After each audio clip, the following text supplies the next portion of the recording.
guess we'll decide where we're going to start and just go around, if that's okay. Got 19 questions.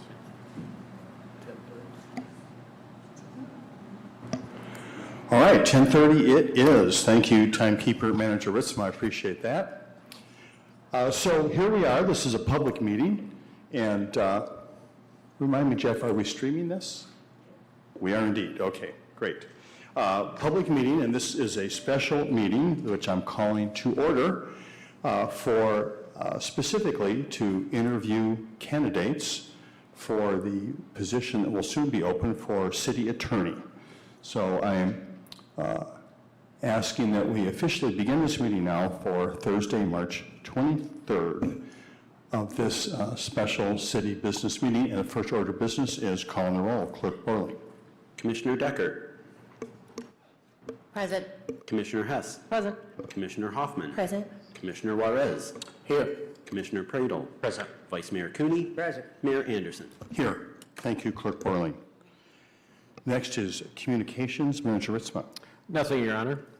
All right, thank you. We are going to go to public comments, but I do want to just spend a moment here just reminding everyone on the commission that we all have a packet in front of us.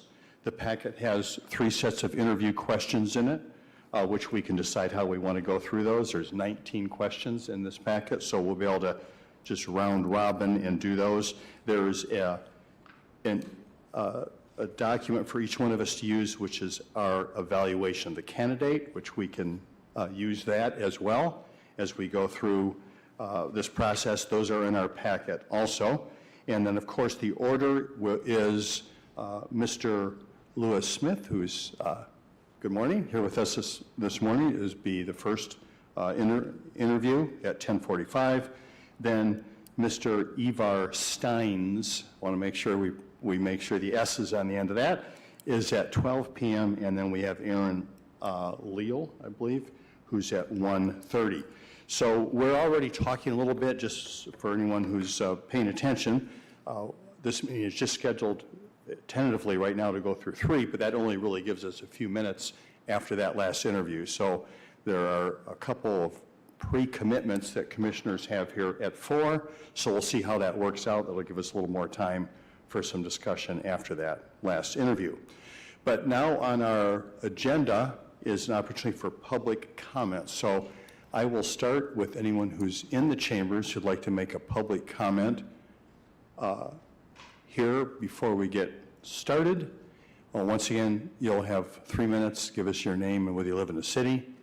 And if there's no one in the chambers who'd like to provide a public comment, then Jeff, I'll see if anyone has called in.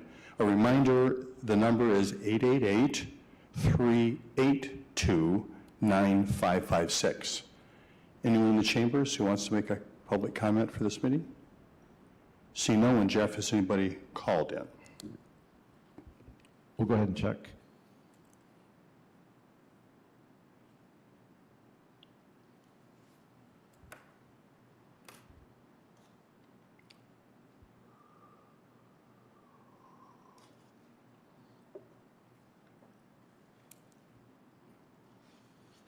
We do not. Okay, thank you, Deputy City Manager Chamberlain. So now we are down to the work of the day here. Anything, Manager Ritzma, in particular you'd like to add at this point?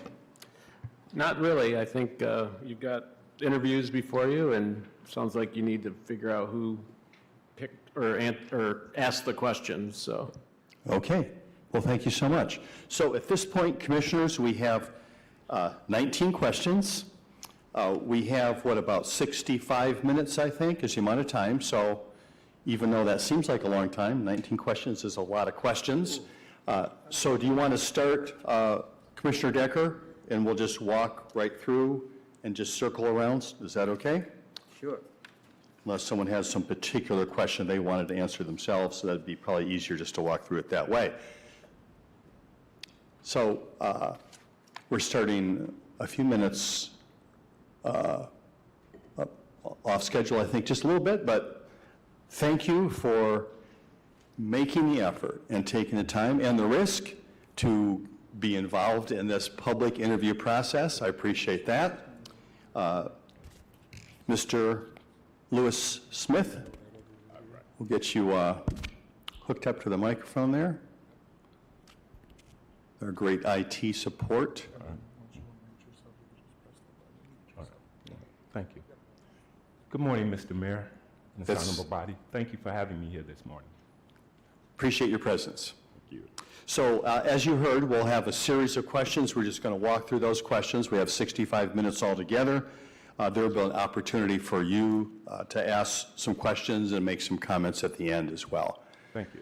So let's get right to work here. Commissioner Decker. Thank you, Mayor. Thank you, Mr. Smith, for being here today. Thank you, Commissioner Decker. First question is, please give us a brief summary of your experience, particularly in regard to municipal law, and tell us why you applied to Kalamazoo and how you think your style and expertise will be the right fit for us. Thank you so much, Commissioner Decker. I actually started in politics, law, and government the day after I graduated from high school. I happened to be at my best friend's house talking with his mother about my future plans, and she was the director of the Detroit City Council's Research and Analysis Division, and she offered me my first position there. There I learned that being in public service is about service. So from there, I attended Dillard University in New Orleans. Actually, I attended 3 other universities before that, but then I got it right at Dillard University. And then I worked for the city's pension attorney after that. And I realized that in municipal law, one thing that draws me to municipal law is that it's so diverse. It touches upon every aspect of law, from the transactional contracts law to the criminal element as well. So it's never boring in municipal law, but at all times it is the spirit and the essence is of service. It upsets me when people say I don't get involved in politics, as I intimated to several of you yesterday at the meet and greet. Politics touches every aspect of our lives. From where we get our hair done and a haircut, those people have to be licensed. It's politicians who appoint the people that makes those decisions, where that stop sign is. So every aspect of that is public service, and that's why I wish to continue my career here in Kalamazoo. Part of what brings me here is that my partner and I, we've been dating for quite some time, and we're at that point where we're making those decisions about the rest of our lives. And he's here, he's a student at Western Michigan University, and I do have permission to say that, his permission to say that to you. So, and this is where I would like to be, and I think this is a great opportunity to be of service still. Thank you.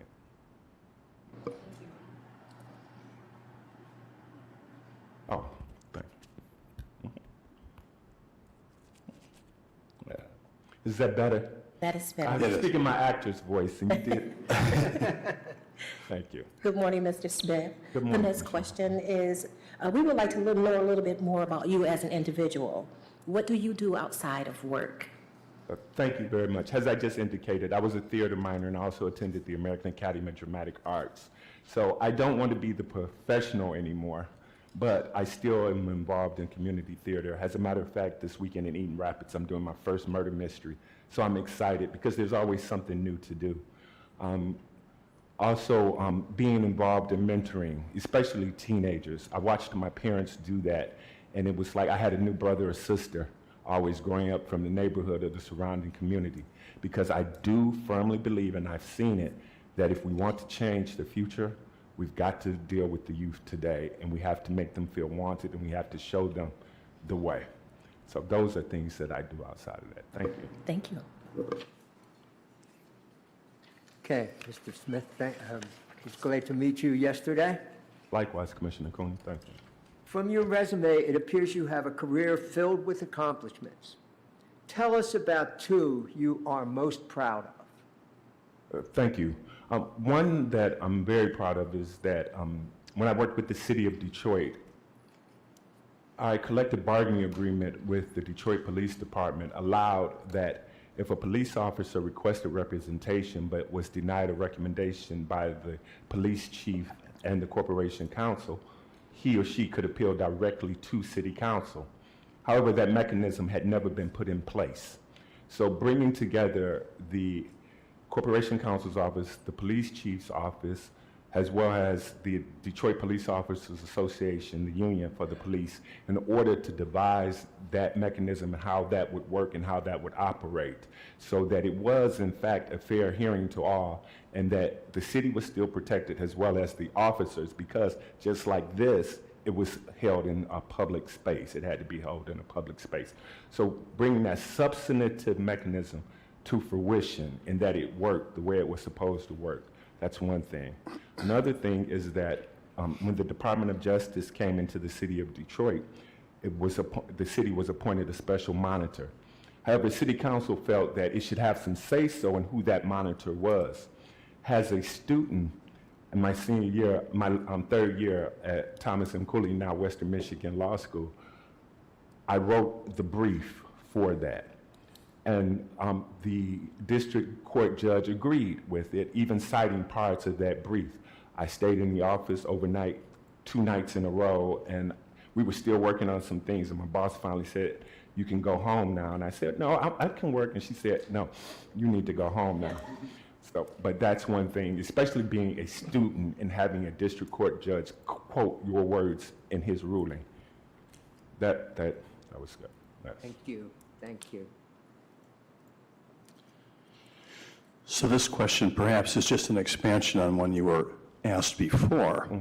But if you are offered a position in Kalamazoo, what would you intend to do to be part of the community? Thank you for that. One thing is that I'm a member of the greatest fraternity, Alpha Phi Alpha Fraternity Incorporated, founded in 1906. You can drill that in your head when you pledge. But I'm looking forward to becoming part of the graduate chapter here. Also, I'm looking forward to supporting my partner in his work with Outfront Kalamazoo as they continue to expand and grow. Helpful, I appreciate that. We're not ignoring, just we are taking notes, so I just want to make Yes. sure. Yes. Thank you. Hello, Mr. Smith. Good morning, Commissioner Hess. My question is, when we call on the individuals who have worked with you over the years, what will they tell us about you? I think they would say that he's tenacious. He can be detailed-oriented. I think they might say that one of my flaws is that sometimes I have to know when to stop. This is enough. That's one thing that I've worked on throughout my career, that I'm approachable, that I know how to listen, and that I write well. I can communicate with others, whether that's the written or the oral. And one thing also is that stakeholders, whether it's the community, whether it's business leaders, whether it's this body or the state legislature that we have to interact with, need to be known, not only that their voice is heard, but that what they're saying is actually being evaluated and being made a part of the consideration of whatever it is we may be working on. Thank you. Mr. Smith, good to see you again. Good morning. What do you envision your first 3 months working here looking like? Thank you. Well, my first day with City Attorney Robinson, I hope that he let me put his phone number on my speed dial. One thing that is invaluable sometimes that gets overlooked is institutional knowledge. How did we get here? What considerations were before we got to this point with the project that we are dealing with? Also, I'd like to sit down with the police chief and find out what ordinances, what regulations perhaps that they're charged with enforcing that we could make better. Because we need to have there's an understanding that, you can't write law in a vacuum.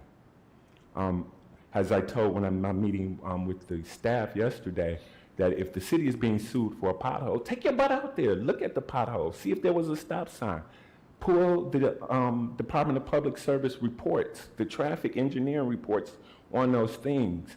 So that would be one thing in terms of meeting with the police chief, meeting with the Department of Public Services, as well as talking with the chief financial officer, as that risk management is very important, and how we do that and how we make that work for the city and what the city's goals and aims are.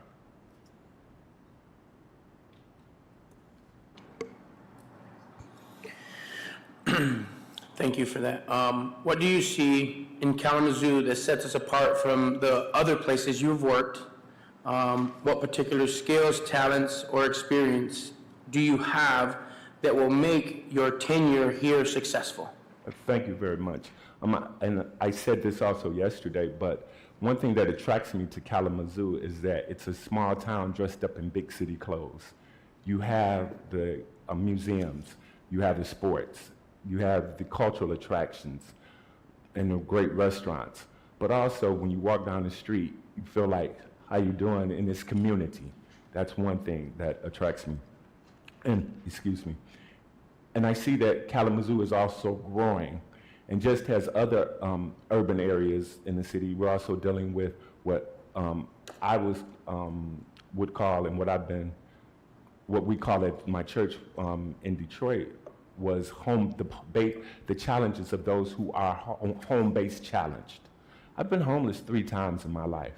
And it always amazed me that because I had no place to lay my head, others thought that they could disrespect me. And I never understood why. I'm still a human, I'm still a man.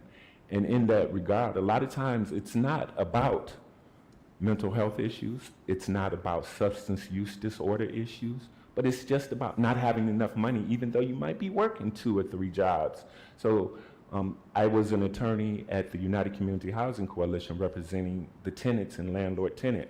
So I am familiar with those issues and what needs to be overcome and the pooling of the resources where they become wraparound. So I would like to be a part of that as the city approaches dealing with that, as the city continues to grow. Thank you.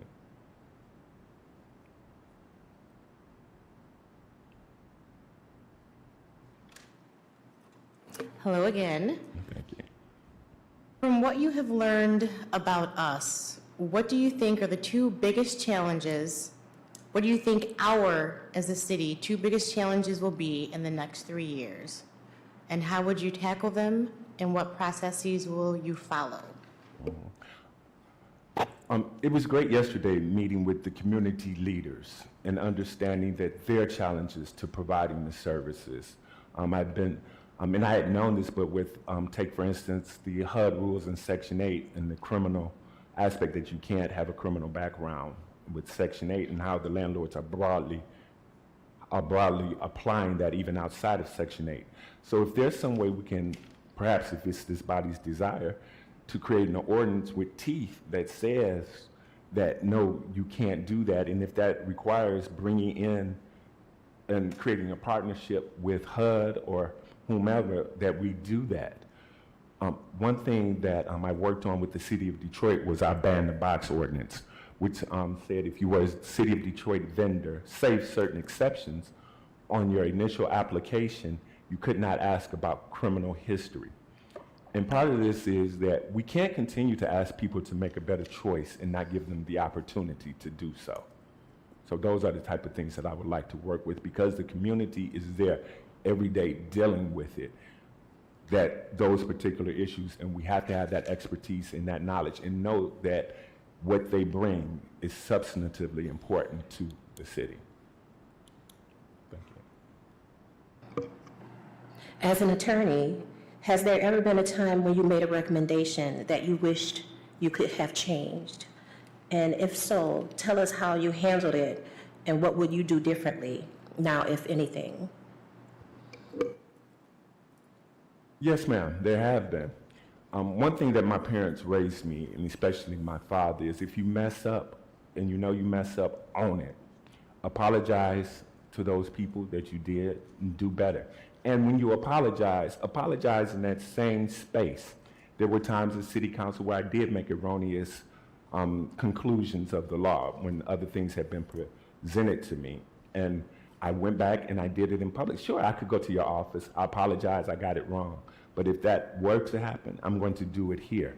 But then I go back and I bring that to your attention, and this is how we plan to address it. There was, I don't want to say it was erroneous, but when the city of Detroit was about to choose its legal counsel for bankruptcy, I thought that there was a conflict of interest between the leading candidate. And council president and one other member, we were on the phone on Sunday night, from about maybe 8 p.m. to midnight. And at the end of that conversation, Council President said, I'm going to ask you for your personal, professional, legal opinion on the record. And I said, well, I'm not the boss. The Corporation Council has a different position than my position. And she said, well, you work that out. Well, at 6 a.m., I did call my boss, and he said, speak your conscience. And so I was able to speak what I thought those conflicts were. So I will, because my integrity is too important to me. I'm too pretty not to look at myself every day. But I know it's like, but really, integrity is something that is so important to me. As I indicated in staff meetings, so that we're giving this body the best advice possible. Because not only are you our client, you represent our client, which are the residents of the city of Kalamazoo and the people and businesses, the people that do business in the city of Kalamazoo and interact with the city of Kalamazoo. And I want my staff to have the freedom behind my office door to challenge me, to say, no, Lou, that's not why we shouldn't do it that way. What about this? What about that? Knowing that once we cross that threshold, this body does have the very best advice we can provide at that time. Thank you. Okay, so what do you believe is the most important skill a city attorney can have when it comes to city attorney-commission relationship success? And tell us about a time you had to rely on that talent to build or improve relationships. Thank you for that. And it was actually an acting school. And I went to acting school in 2014, chasing dreams, but also looking back, I realized I was burnt out by the city of Detroit's bankruptcy. And that's okay, so now I recoup. But one thing that acting school taught me, and it's really important, is to listen to what people are saying. Listen to what people aren't saying, the spoken and the unspoken, because it's in that you can address their needs. I'm working in the city of Detroit. One of the things that the city of Detroit had a concierge agreement with what is now Xfinity Comcast, and for our public education and governmental access fees. And Comcast's position was that, well, we didn't have to pay those fees, and the city's position was we were owed those monies. But in listening to those discussions, listening to what was needed by the Detroit public school system for its access, the various city commissions and what they needed and why it was important to go forward. So we made our arguments to the district court based upon what the needs were and how those needs needed to be met. And I couldn't have done that. And we had outside counsel also, but that's the part that I brought to the table, that community voice in it. And while we did win at the district court level, we were overturned on appeal. But it was important that their voice was heard and was made a part of what we brought to the court. Thank you.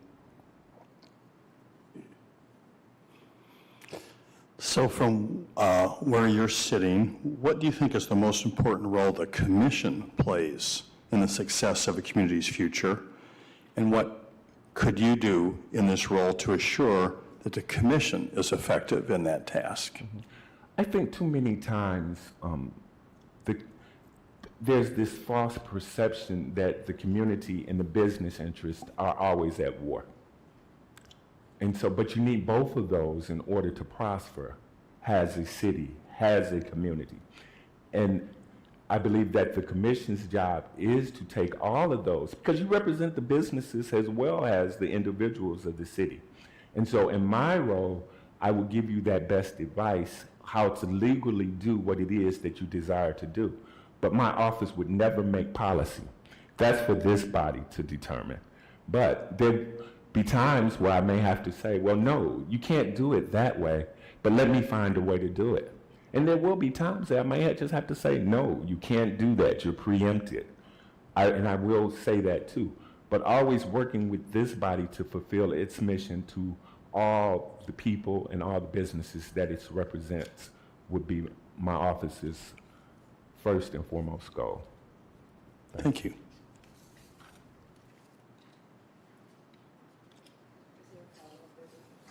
Well, let me see. I just turned the page here. So there's actually a couple follow-up questions. that I can look at here. So maybe I will follow up on those, is that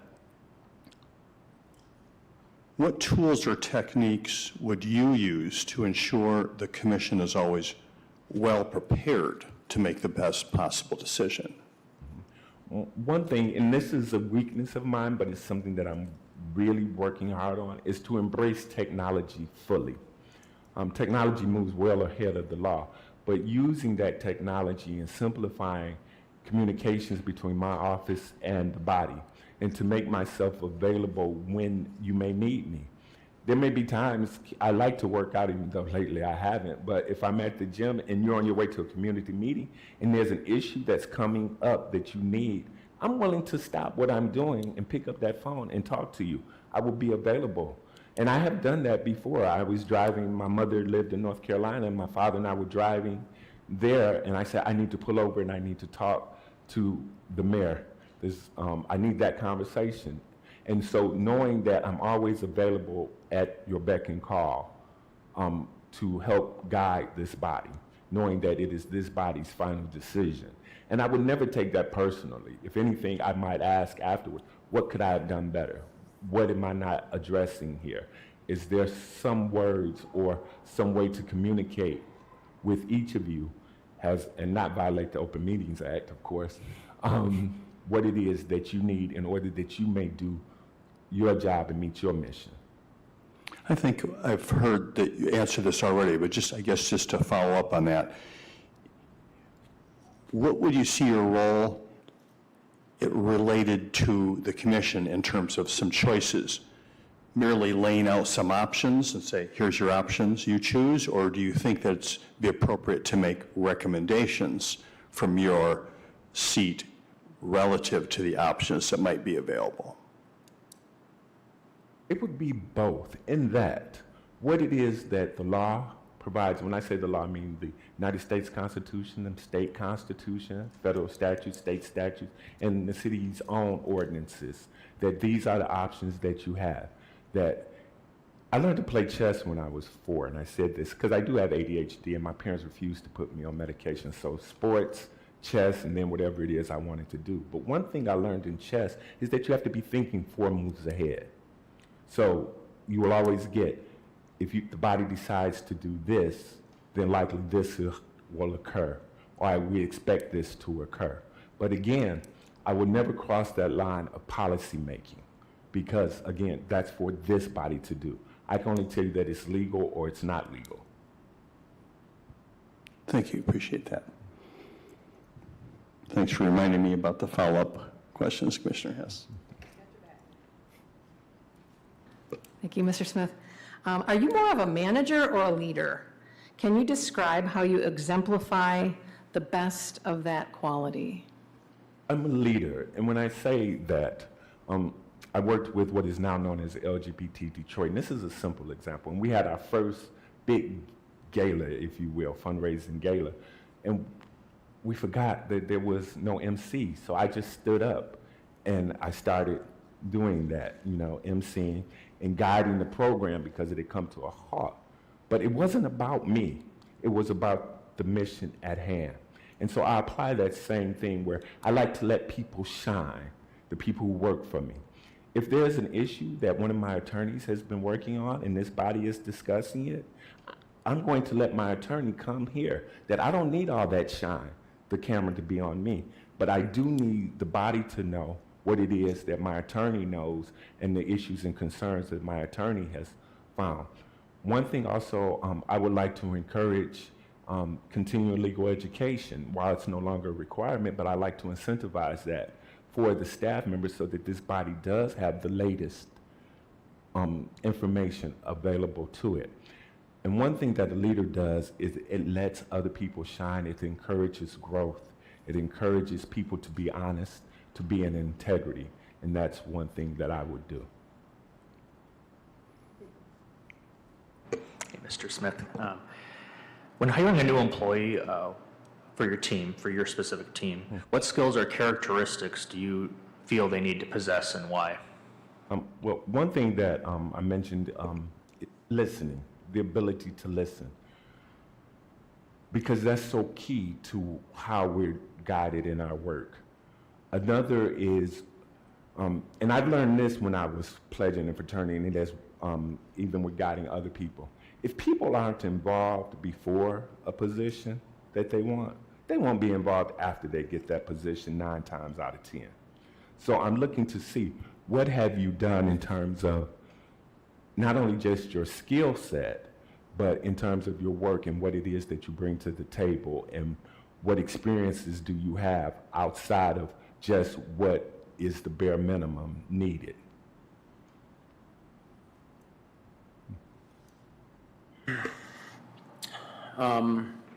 What will be your secret to prioritizing, organizing, managing, and evaluating how effectively we are using our resources? Thank you. One thing is the priorities of the body and what it is that this body wishes to accomplish in the session. And when we say the session, a year, whatever that is, or the 2-year session, whatever it is. So that's where we will start. And then with the budget of the city. One thing, going back to the leadership question, is I'd like to give my attorneys the freedom to be themselves in terms of the job that they're doing. So they may have a slightly different style than mine, but if it's not harming what it is that we're doing, I like to give them the freedom to do that, because they may see something that my blinders may not allow me to see. But one thing I do believe in, and you just got to have this, because I've been in situations where I didn't see it, and that's teamwork. If one member knows something that may affect something else that somebody else, another team member is working on, I'd hope that they share that information without me necessarily telling them, and this was a real life situation. Well, did you tell your teammate? Do they know that? And I say that because when I worked on Capitol Hill, 2 of my colleagues, they were working on a big project. Well, the project had got pushed back, and I said to team member A, well, shouldn't you be getting ready for that? And they said, oh, no, it got pushed back 2 months. And I said, well, you know, team member B is preparing some things and working hard on it. And they're like, and I said, go tell your teammate what she needs to know, because she may have some other things that she needs to get done and could better use her time. So just in those little simple things, and making sure that everybody is aware of what's going on and we're all working together. That's what I like to encourage in the city attorney's office. Because what this body does, and I'm not blowing smoke, I've seen it, it's too important. It's too important to people's everyday lives.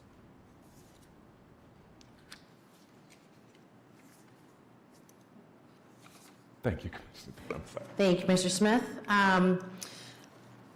How many people have you directly supervised, and how would you describe your management style?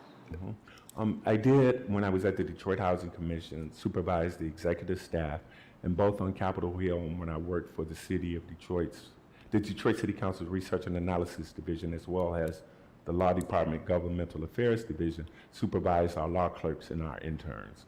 And one thing in my style is I encourage people to take ownership of their work. I can call his name. Coleman Young Jr. was an intern of mine. He's now a Detroit City Council member. And he worked on an ordinance matter when we were with the Detroit City Council's Research Division. So I put him in the chair in front of City Council in order to address those questions, and knowing what his skill set was at that time, and knowing that I knew everything he knew plus a lot more, but to encourage growth so that the day when it comes for people to step out on their own, we do that. There was a law clerk that I had when we were dealing with the petroleum coke issue, which is a waste that's left over after the processing of gasoline, and it had become an issue in the city of Detroit. And I took my law clerk with me because, again, you don't write laws in a vacuum. And we went on a tour of the Marathon oil plant to know what it is that they were dealing with, what specifically the issues that they had to deal with, as well as I took them to community meetings. We pulled the health reports. We pulled what was the CDC saying about those things. So it's very a hands-on approach that I like to take in my leadership style and pass that on to the others that I work with. Thank you. What is the most important long-standing initiative you developed regarding employee growth and development? Thank you. Again, I did develop the internship policies for both the Detroit City Council Research Division, as well as improved the ones for when Congressman Sandy Levin was on office. Because again, if we can teach people these skill sets on the front end, when they take the positions here and empower, then we can be assured that they do know what they're doing, that they can hit the ground running. And one part of that is to know that I don't know everything and you don't know everything. So listen to all the voices. And there'll be times where, you take it in. If you can use it, let's use it. If you can't, throw it out. And sometimes you may hear something that may come back 2 or 3 years later. But having that skill set to listen, to know the words to use. You can't speak Spanish to someone who only speaks French. So knowing the nomenclature of whatever it is that we may be dealing with and not overlooking those things is key and it's important to success. As a follow-up, Mr. Smith, how did you know you were successful with those initiatives? People would call me honestly and say later, thank you, Lou. I appreciate the time that you took for me. And then I would see that their work and what they had done and the contribution that they had made. And I'll tell you, dealing with the law clerks and the interns, success was that they were offered a position afterwards. Because some you don't, because they don't have it or there's no desire really on their part. But knowing that those who really wanted it and that we could teach them well and that I could learn from them also. Because my father told me when I was 16, the rest of the world doesn't think like you do, Louis. And so listening again to those needs and really giving them the weight and the respect that they deserve. It just can't be where we hear, I hear you, and not follow up. Thank you. So you did answer this with one example, but maybe you can give another. Getting to a collaborative agreement on contentious or difficult issues can be difficult. Walk us through a time when you faced a particularly divisive problem and tell us how you approach getting the parties to a win-win decision. Thank you. When I first arrived as an attorney with the law department, not as a law clerk, we wrote the mayor's veto statements. And I said, we can't do that. We can't do that. That's policy. We're crossing a line. And I made my argument vehemently to my supervisor at the time. And then we went to the Corporation Council, and when I laid out the arguments and the reason why, we decided that, no, we can't do that. But we did meet with the mayor's office to say, this is why, but we will provide you with information that you may request to support your veto statement. But we're not writing that because we represented both the commission, both the council and the mayor. And so keeping those lines separated was key, especially dealing with attorney-client privilege. Keeping this body on track with what that privilege is, knowing that if you ask me a question, Commissioner Hoffman, I'm going to provide that answer to Commissioner Juarez as well, because I'm not going to give you information that he doesn't have also, but I will keep the privilege for this body because it extends to the body. And so when we did that and we talked with the mayor's office and we laid it out, there was a change in the policy. I'm not sure if it's still there now, but the law department stopped writing the veto statements for the mayor's office. Thank you. Do you mind me asking a clarification question with that really quick? What were you saying before the statement, mayor's blank statement? Oh, veto statements. Veto, oh, veto, okay, great. I just want to make sure I heard correctly, thanks. So what is your understanding of diversity, equity, and inclusion, and how will you incorporate that into this department's mission? And Commissioner Hoffman and I had I thought was a good conversation about this. In undergrad, in the Career Services Office, many of the businesses and schools came to the university to provide that. Part of that was their affirmative action, their commitment to affirmative action.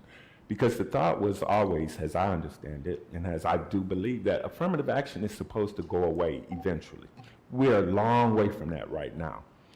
But one way to make that happen is to start on the front end, where if the resources, the equity are put into people, no matter their background, if we attack it there, we won't need to make sure that affirmative action is in place.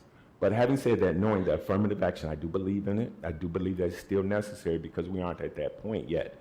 But looking in places that may not always come to mind for talent, making sure that underserved communities are no longer underserved, that they are made a part of the process from the beginning, not when we get to a certain point where, oh, we forgot, whatever those communities are. So that's one thing that I would certainly work for as city attorney in that part. Thank you. Thank you. Thank you. And this is number 19. This is the last of our questions, and then there'll be time for questions for you. Mr. Smith, where do you see yourself in 3 years? And if you were looking back at your time in Kalamazoo, what do you hope that we have accomplished together? Thank you so much.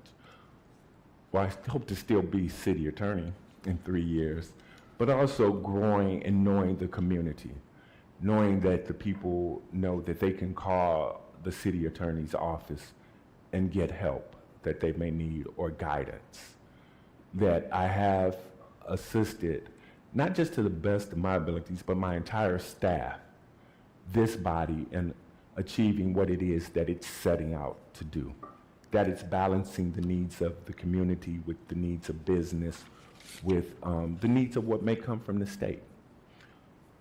And to be a part of that and to give good direction, to be in integrity with that. And I just take that so seriously. I do. My integrity I take so seriously. And being upfront in that when this body perhaps attends National League of Cities, they can say, well, our city attorney said this, and other bodies, and then you're contacted to say, how can we get that same thing going here? Because I've seen that cooperation. When we wrote the Petco ordinance in Detroit, I reached out to Chicago, and we wrote our ordinance, and they liked our ordinance, and so they took parts of our ordinance and made it part of their ordinance in dealing with Petco. But that level that a lot of communities are facing the same issues, and how do we address those issues as best we can and take the best practices from other communities and make them part of our community, as well as share those with our neighboring communities. So 3 years from now, I like to say that we work well with the community here and the community around us. Thank you. Well, thank you very much. That we are getting very close to the point now where you can ask us some questions. I just wanted just to do a resume follow-up with you, which might be a little unique depending on each individual's resume. So I just want, since we all have a copy of it here, it's public as well. Yes. Just looking back at your resume here, and you list, some of your recent activities, with Detroit Wayne Integrated Health Network, Yes. with United Community Housing Coalition, with Cadence Council, Friends of the First Living Museum. No time frames associated with those, on your resume. And then you talk about your time as Assistant Corporation Counsel with the City of Detroit. Mm-hmm. So I'm just interpreting here as I listen to you talk about the bankruptcy. I'm thinking, well, maybe and going to acting school, which is a brave thing to do, I think. You talked about doing that in 2014. Mm-hmm. Does that mean that you basically stopped around that time? 2014 is when he stopped working for the City of Detroit Law Department and took another approach there. Mm-hmm. I understand that bankruptcy was a challenging time. We watched that with great interest from here as well. Yes. Largest city that's really ever declared bankruptcy. And a reasonably successful outcome that came out of all that. But do you want to talk a little just about, have you been working with Detroit Rain Integrated Health, and then just work back from that a little bit, as far as some timeframes, if that'd be Yes, okay? sir. Sure. Thank you for that. And I know Ms. Duzak, and I like to say to her and her staff, they were great in this process, in holding my hand. She did request a resume with the dates on it. And that came from an article in the AARP magazine, has an older worker. And they suggested not putting the time frames on that. So that's where that came from, just so you know. But working with the Detroit Wayne Integrated, I was there for 6 months. And as they tell us in law school, every house practices law different. And it's not that they did anything illegal or immoral, but sometimes you're not always a good fit. Yeah. And I wasn't a good fit for them, and they weren't for me, because I'm not a check-a-box kind of guy. I don't do the minimum. If you ask me a question, it very well may be a yes or no answer. But if there are other things that I know, because I've been doing this, so I know this is going to come up. I'm going to make you aware. We need to be ready with this. This could be an issue. This could be applied like this. You're going to get all of that from me. So, and yes, it was at December of 2014 is when I left to go to acting school, and then I returned home. Okay, thank you so much.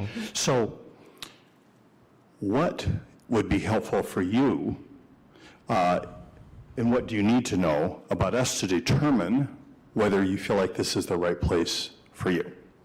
Well, one thing that I've done is I've also done some research about you, and I know that the home-based challenge issue, homeless issue, is important in housing as the city grows. I have to say I am very impressed with the Kalamazoo arena coming, and it's all private money. Having watched what abatements do and how some businesses don't always follow through with their word, and then that leads to more litigation. So I would ask what it is that this body wishes to accomplish in the grand scheme of things, to look over the master plan for the city of Kalamazoo, and to work when it's time and appropriate to adjust or amend that master plan to meet your goals as this body attempts to put those things into place. I appreciate that. So Commissioner Hess, did you want to? Well, Okay. I was just going to say, yeah, that's appropriate. We are going to be working on our master plan. That's something that's coming up, that's for sure.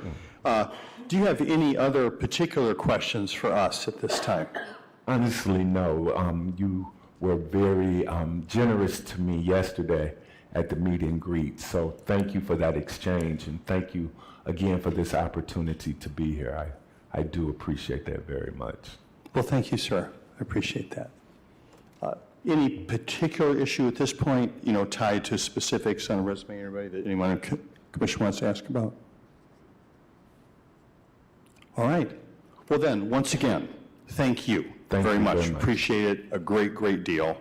And it's nice spending some time with you last evening. It was nice to have that little more informal time. Yes. And I appreciate everyone from the community who showed up for that as well. So once again, thank you. And we're just going to, as we go through this process, we're still figuring it out, and we're going to see what kind of time we need to make this decision, and hopefully do that as quickly as possible. Thank So you, thank Mr. Mayor. Thank you, this honorable body, and thank you, City Attorney Robinson. Thanks again.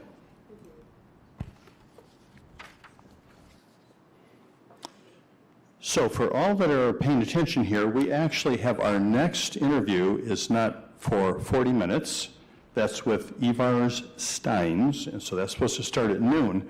So I think at this point, is there commissioners interested in having any discussion at this moment, or take a little break before our next interview? Vice Mayor Cooney. Yeah, I don't want to have any discussion right now. I was just wondering if it's possible to get that earlier. Is that possible or not?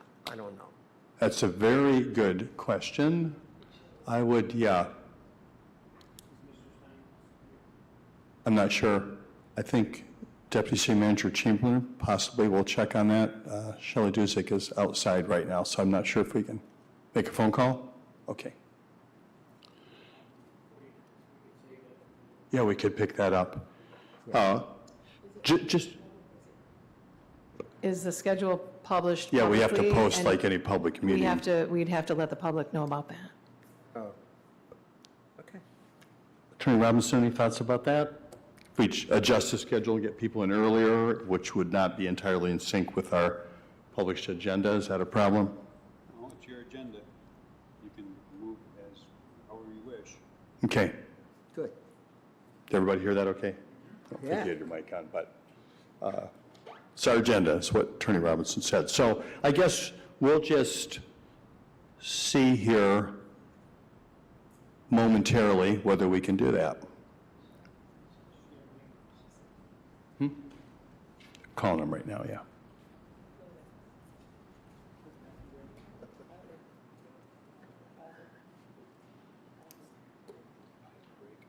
Okay, sounds good. So we'll take a 10-minute break here and then That's good. see what we find out. Thanks. I mean, what a great guy. I hope, I don't know about his legal skills. We don't know that. But he's just such a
All set. All right, I see we're all back here.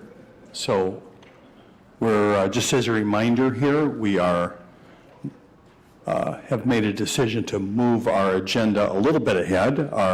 The next individual who's going to interview, we had him scheduled on our meeting at noon, but we're going to be starting that here momentarily. So we'll try to give ourselves a little more time here at the end of the day.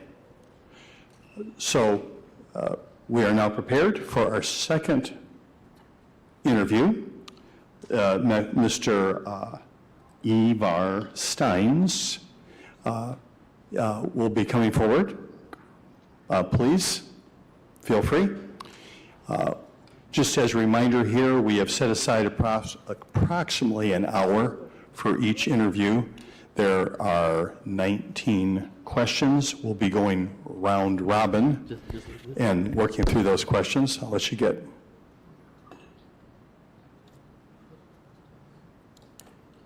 Y'all set on the sound system? Is that, hello? Is that Sounds right? good. You're there. Can you All hear me right. okay? Can, just great. Yes. So, Mr. Steins, welcome. Nice to have you here. I really do appreciate you taking the time, making the effort, and taking a risk to come and publicly interview for a job. I know that's not an easy thing. So we really do appreciate here at City Kalamazoo. So just as a reminder, we have 19 official questions. We'll be walking through those round robin. We'll just start one end and work our way through. There'll be an opportunity for you to ask some questions or to make a statement at the end if you'd like to do that. Okay. But we have some questions. Some of them will have some follow-up components if the individual asking that question wants to do the follow-up work. So that all said, would you want to start over on this side? You don't want to. Someone else want to start? So Commissioner? Oh. Can you handle it? All right, we'll start at the other end this time. So, Commissioner Juarez, okay. Question number 1. Okay, thank you for being here, again, taking the time out of your day. Please give us a brief summary of your experience, particularly in regards to municipal law. Tell us why you applied to Kalamazoo and how you think your style and expertise will be the right fit for us. Hi. First of all, good morning and thank you for having me. My experience with municipal law is I currently work for the city of Detroit. I work in FOIA. Detroit is, as you know, the largest city in the state of Michigan and one of the largest cities in the country. So I've had the opportunity to be able to work with different departments. I can bring value in knowing how municipalities work, especially on a larger level, and doing due diligence and researching to be able to resolve and solve problems.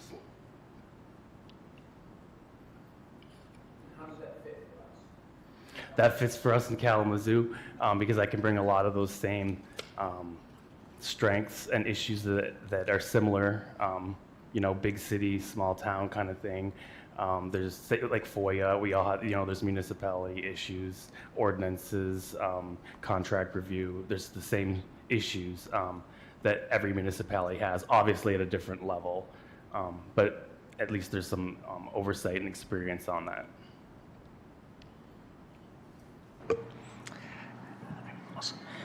Good morning, Mr. Steins. Good to see you. Thanks for being here. We'd like to know a little bit more about you as an individual. We'd like to know a little bit more about what occupies your time outside of work, if you'd be willing to share. Sure. Yeah. Well, I'm currently, I'm working on my house. I'm restoring a craftsman home in the city of Detroit. I'm active with my family, with my nieces and nephews, and I'm also a member of a men's chorus, the Encore Men's Chorus in Ferndale, Michigan. And so I enjoy spending time singing. I like music, swimming, sports, walking my dog, and traveling. Excuse me, Mr. Stein, could you please adjust your mic? The audience can't hear you. Yes. Thank you. Is that better? Is that better? Is it better? Okay.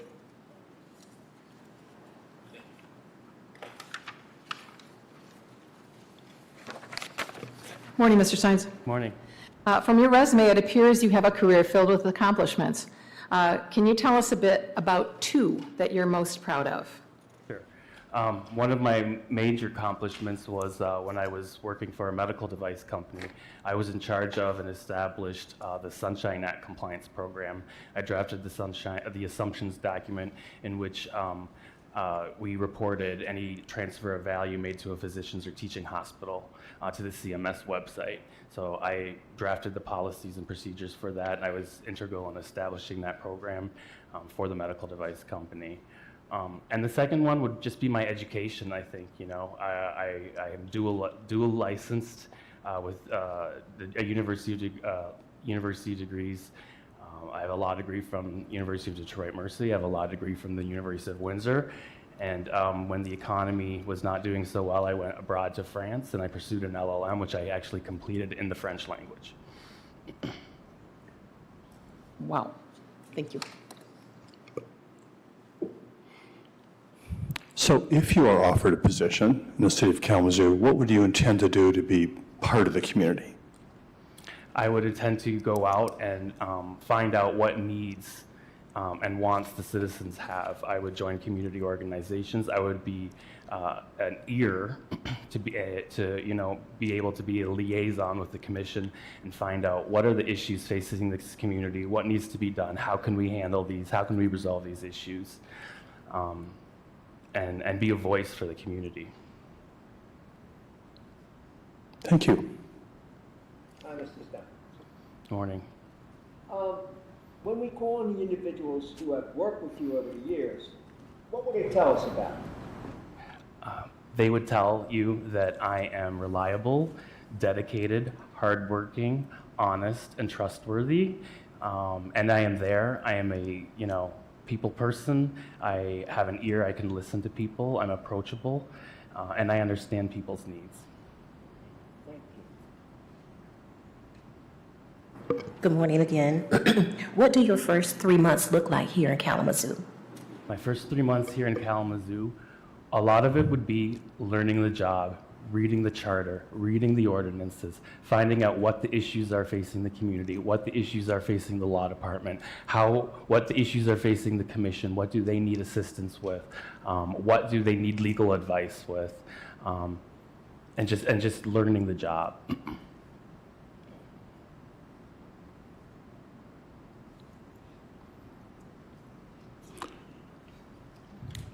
Do you want to take advantage of any follow-up opportunities on that, Commissioner Hoffman? Yes, let me ask you one more. Who do you meet as soon as possible if you were hired as the city attorney? Sorry, whom do I meet? Who would be on your list of people to meet within those first 90 days? Oh, sure. Well, obviously, first would be the law department, the people that I would be working with and in charge of. Learning other departments, other boards, other commissions, meeting with each one of you as commissioners, as well as members of the community.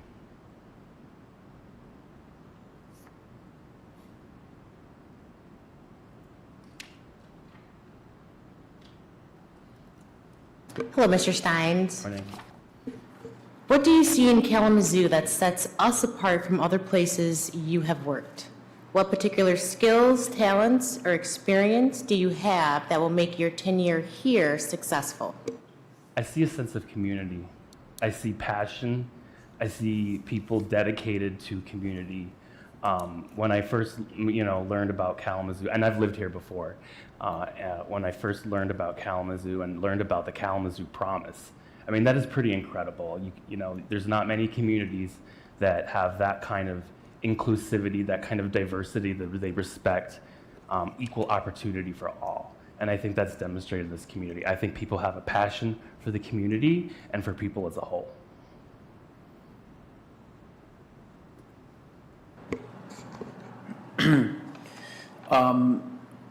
From what you have learned about us, what do you think our two biggest challenges will be in the next 3 years?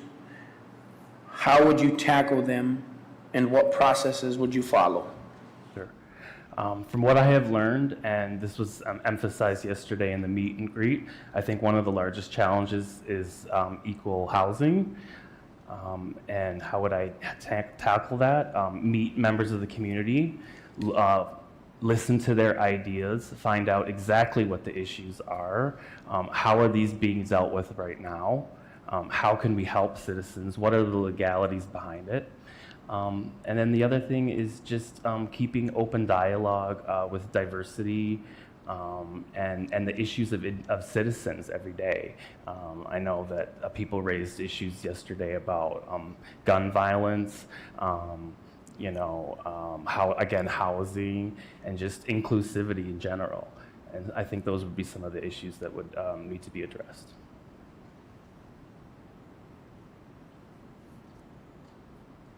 All right, Mr. Steins, as an attorney, has there ever been a time that you made a recommendation and that you wish you could have changed? And can you tell us a little bit about how you handled that, and what would you do differently now, if anything? So as an attorney, starting off, I think the first thing would be know who your client is and gather all the facts. I remember reviewing a contract, somebody asked me, can we do this? What are the legal implications of that? And I took for face value that we actually had a valid contract when come to find out we didn't. It hadn't been countersigned by the other party. A lot of times people tell you what you want to hear, and that's not necessarily all, a good. You have to have all the facts. So I would say you can't take things for face value all the time.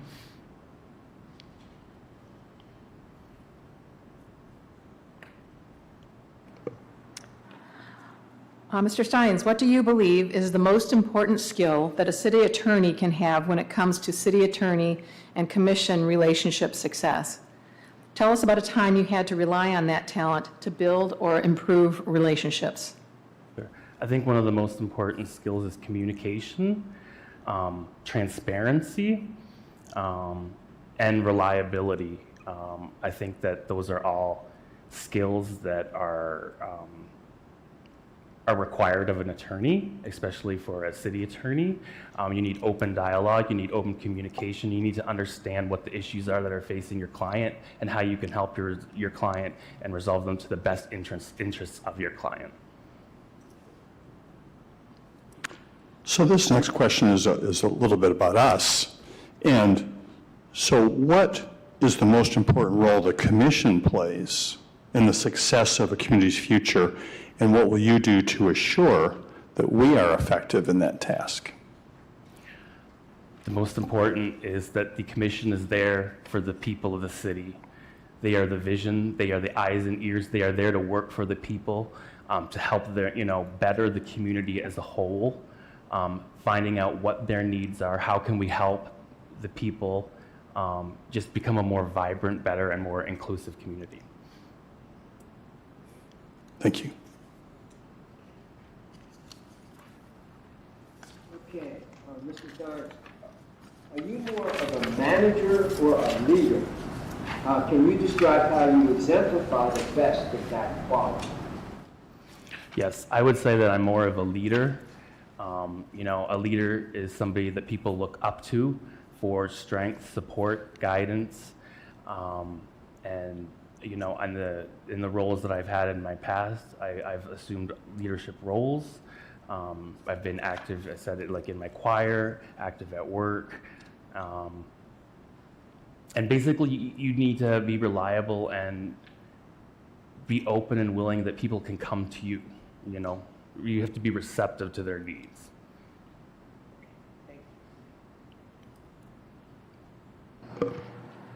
When hiring a new employee to join your team, what skills and characteristics would they need to possess and why? When hiring a new employee, they would need to possess passion, dedication, commitment,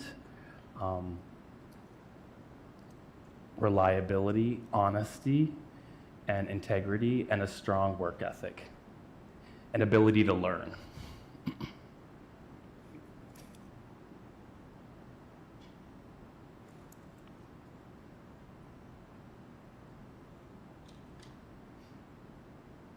below. What will be your secret to prioritizing, organizing, managing time, and evaluating how effectively we as a city are using our resources? Well, I would say, first of all, secrets aren't to be revealed. No, I'm joking. My secret would be finding out where my time is allotted to what department, to whom, to what issues. I remember when I was in-house counsel,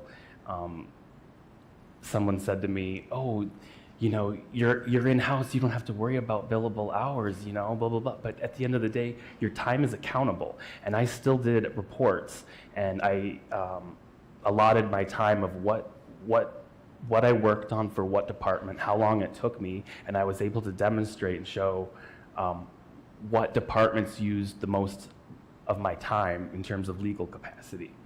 And so that's how I would manage that.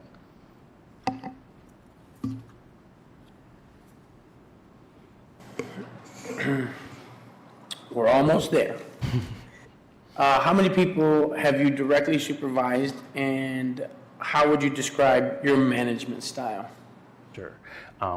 So I haven't per se had any direct reports, but when I was in-house counsel, I managed temporary agencies that worked on projects that we had done. My management style would be through leadership, you know, open ears, being able to listen to people for ideas, and not micromanaging, allowing people to do their job.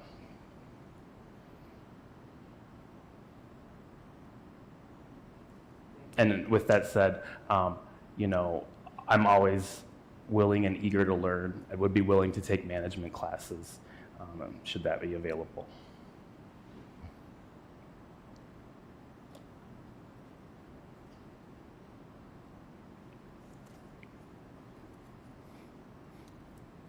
Sorry, taking notes. Could you share what is the most important, long-lasting initiative you developed regarding employee growth and development? And then further, can you, how did you know that that was successful? Sure. I think the longest lasting initiative would be back to the Sunshine Act compliance document that I did for the medical device company, as that's something that's a continuing obligation that was mandated by statute by CMS. And though I established that program on tracking payments to physicians and teaching hospitals, and being able to set up a sheet to report that to CMS. How did you know it was successful, that work? I would know that it's successful, that you know, silence is key. You know, if no news is good news, right? So if we don't hear anything and there's no fines implemented, well, then the program has been working.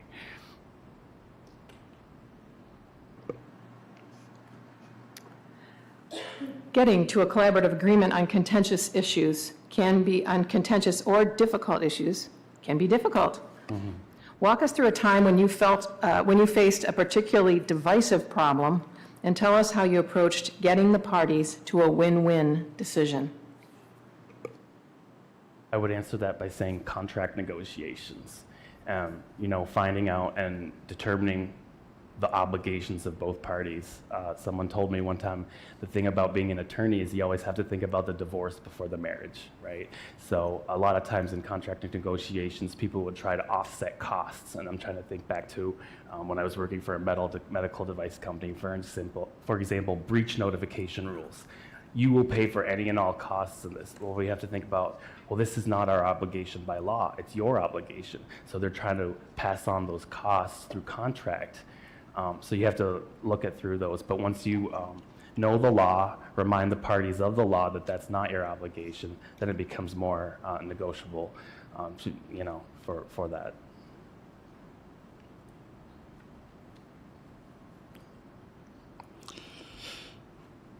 What is your understanding as it relates to diversity, equity, and inclusion, and how would you incorporate that into the mission of the legal department of the city of Kalamazoo? Sure. So my understanding of diversity, equity, inclusion is equal opportunity for all. Everybody has a voice. Everybody can be heard. Nobody is discriminated against on the basis of race, gender, religion, sexual orientation. Everybody's equal. And I would instill those same principles that everybody has a voice, everybody is welcomed, nobody is excluded based on any category.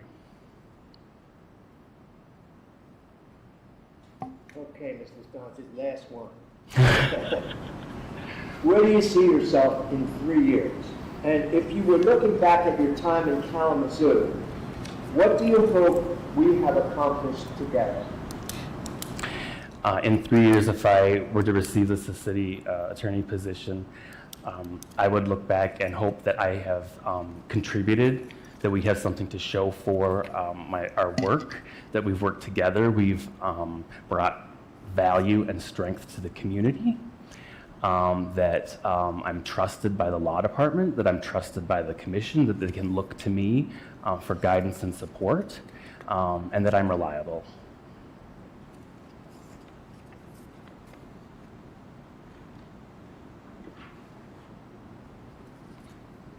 So that does bring us close to the end here. I just wanted to do one thing. I had neglected to follow up on a follow-up portion of my question earlier, so I'll do that first here.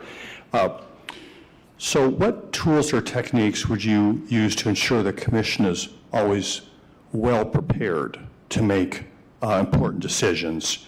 And when you're doing that work, do you think, would your approach be just to provide options, or would you provide recommendations relative to options? The tools I would do is to do legal research and draft legal memoranda or opinions to the commission for recommendations. I would not be there to make decisions for the commission. That's up to the commission, but I would be there to provide legal guidance on the legality and risks of what, I would be there so that you could have options to be able to make decisions based on the research that I do. Okay, thank you, I appreciate that. And I just want to ask just a quick resume question here. I know that you've been in Detroit for about 4 years, is that right? Correct. Yes. And then prior to that, some stints on the private side. So how do you feel, I would say the majority of your experience has been in the private arena. So what have you learned, or what do you experience in your years in the city of Detroit you think might be different? Do you think that that's sufficient to prepare you, for this kind of work, which is really a broad-based legal department activity, not just focused on one component, like FOIA work, for example? I think it's better to be well-rounded. And I think I'm a well-rounded individual, having experience both in the private sector and in the municipal sector. And I think a lot of those issues that you face day to day can be found in both private and municipal public law sector. So I think, being well-rounded is important. Okay, thank you. So what do you need to know about us, to determine whether this is indeed a place that you'd want to work? Do you have any questions for us? Sure. What key attributes do you see in a city attorney that you're looking for? So that is a very good question. Shall I take a run at that? Does anybody? Okay. I think that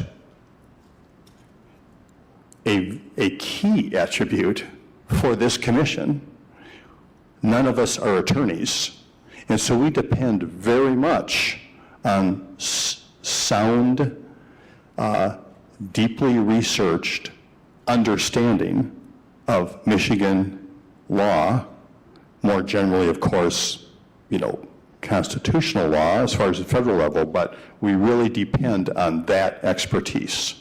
So that is critically important. I think also for us it is important in terms of making sure that we are following, when it comes, a lot of our work together like this is in public, so making sure that we are appropriately, managing our decision-making here as it relates to, whether it's the Open Meetings Act, whether it relates to, just operations of this public meeting itself. And that's why our city attorney sits up here with us, just to make sure we don't go off the rails in some way, and that's very, very important. In addition, this is one of those jobs that can require all kinds of expertise and interpretation. For example, one of the areas where we spent a great deal of time and effort over the last many, many years was negotiating a new contract for our water service, where we provide utilities for an area that is much larger in the city of Kalamazoo. That was a 7-year negotiated lawsuit. So that's a very technical kind of issue on one end. On the other end of things, we also are very involved in what might be new, more emerging issues, like what kinds of things can we do as a city related to making sure that, for example, we added some protected classes that go above and beyond Elliott Larson in Michigan. What are our opportunities? What are our enforcement mechanisms there? So a wide range of expertise relative to just the sheer work and mechanism of the city, but also emerging issues that the community cares about and this commission cares about. I don't know if that's helpful or not, if you have a follow-up. Very, very helpful, thank you. Okay, appreciate it. In general, do you have any other questions? I'd have one more question. Okay. Is there any kind of transition period with Attorney Robinson? Or how would that work? Is it kind of you start at day one, or? So that is a very good question. We haven't worked out the details of that. We do have a hard exit date, although that's been suggested several times. We have a new hard exit date for Attorney Robinson, which I think is June 2nd. Okay. So it does seem like it'd be very important to have some overlap in transition time. And so I'm hoping that we'll be able to choreograph that kind of thing. I think it's really important. Okay, thank you. Yes, Stephanie Hoffey. Thank you. If we were to offer you the job, how soon could you come on board? Sure. I would need some time to obviously prepare and move to Kalamazoo. I probably would need about 4 weeks. Good question, Commissioner Hoffman. Appreciate that. Any concluding comments you would like to make? I would just like to thank you all for the opportunity for me being here. I've enjoyed the experience, and it was very nice to meet you all yesterday. So I was able to prepare to meet you all in front of the panel today. Thank you. Thank you so much. Once again, appreciate your time and effort. Thank you.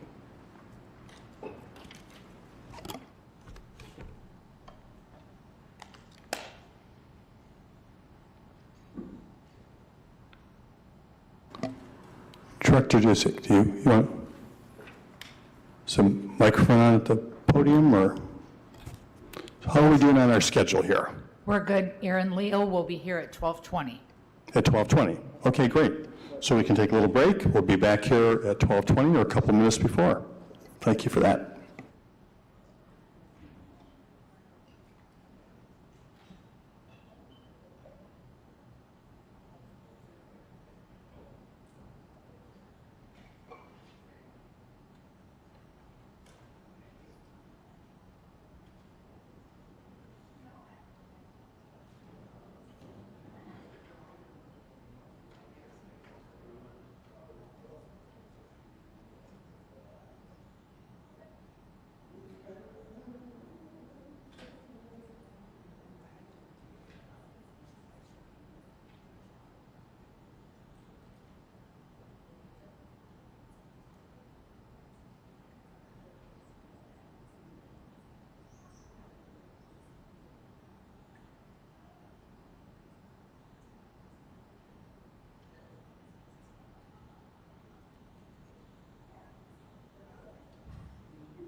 We should be good? Okay, great. Thank you.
Hello.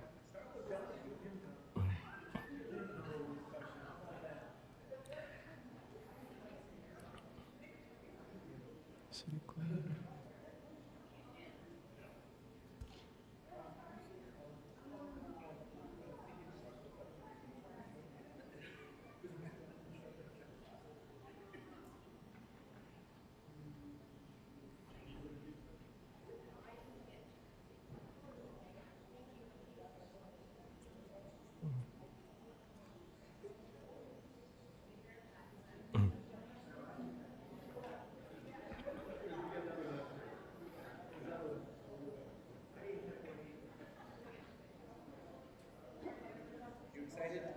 Yes.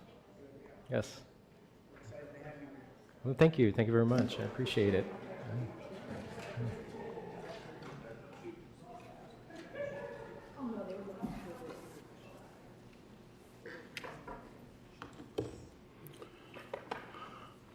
All right, welcome back, everyone, for our third interview of the day. And welcome, Mr. Leal. Appreciate you taking the time, making the effort, being interested, and taking the risk to come here and interview and come to our community event last evening. Appreciate that very much. So what we are doing here, we have 19 questions that we'll walk through. Okay. Opportunity for you to ask some questions after that, make some concluding comments if you'd like. And some of the questions may have a follow-up question or two that when the commissioner asks them. Also, we will be writing, so we're taking notes at the same time. That could slow things down just a little bit. But at this point, I think we're ready to get started, and we are going to start with Commissioner Decker. Thank you, Mayor. Good morning. Afternoon. Is it afternoon? Good afternoon. Tells you what time we got here, huh? Good afternoon, Mr. Leal. Good afternoon. Please give us a brief summary of your experience, particularly in regard to municipal law. Tell us why you applied to Kalamazoo and how you think your style and expertise will be a right fit for us.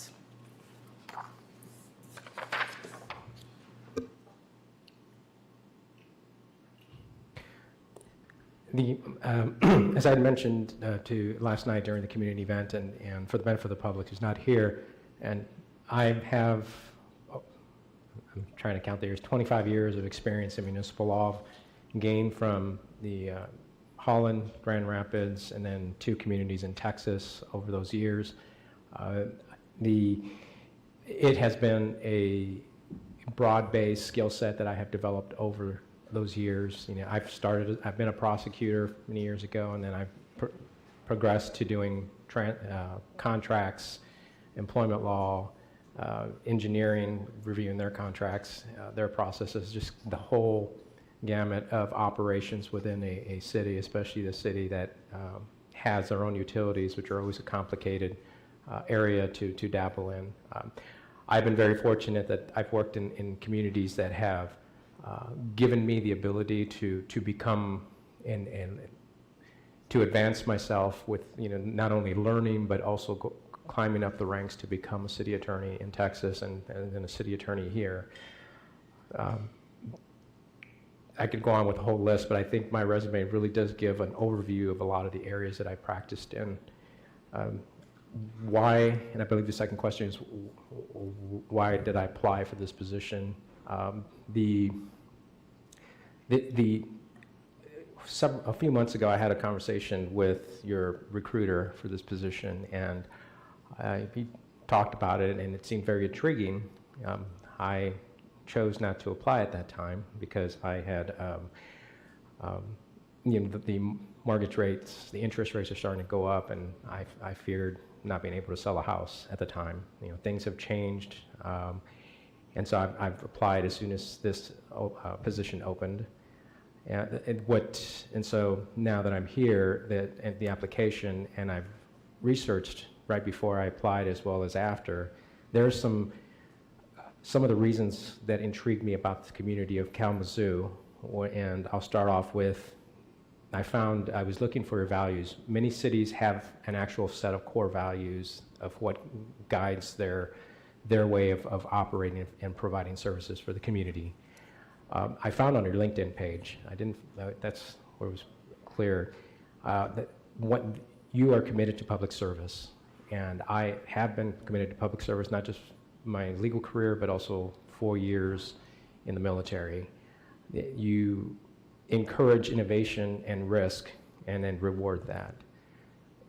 With that, many times you often hear complaints that our cities or city governments are bureaucratic, slow, and inefficient. Processes that may have worked 15, 20 years ago don't work anymore today. And it's up to the city staff, with the guidance of the city manager and the city commission, to help change the processes for operations to make the community provide excellent customer service so that people are satisfied dealing with that. And so that core value does resonate with me. The respecting diversity, I'm a firm believer that diversity provides a strength and not weakness, especially in a time in today's national and state politics. I think diversity is something to be very valued, and it does bring people together to work together and to respect each other. You value teamwork, honesty, and integrity. Since working in the city of McAllen, Texas, all the way up to in the Denton and then in Royal Oak, you have to rely on other people in the city department to help you achieve what you need to do. You can't do it all on your own. You shouldn't be afraid to ask for help, because you're going to departments who actually are the subject matter experts. It's what they give you and tell you that helps you formulate the type of legal advice that's the best fit for them. It may not be the best legal advice, but it may be a legal advice that does help them and does not disrupt their operations.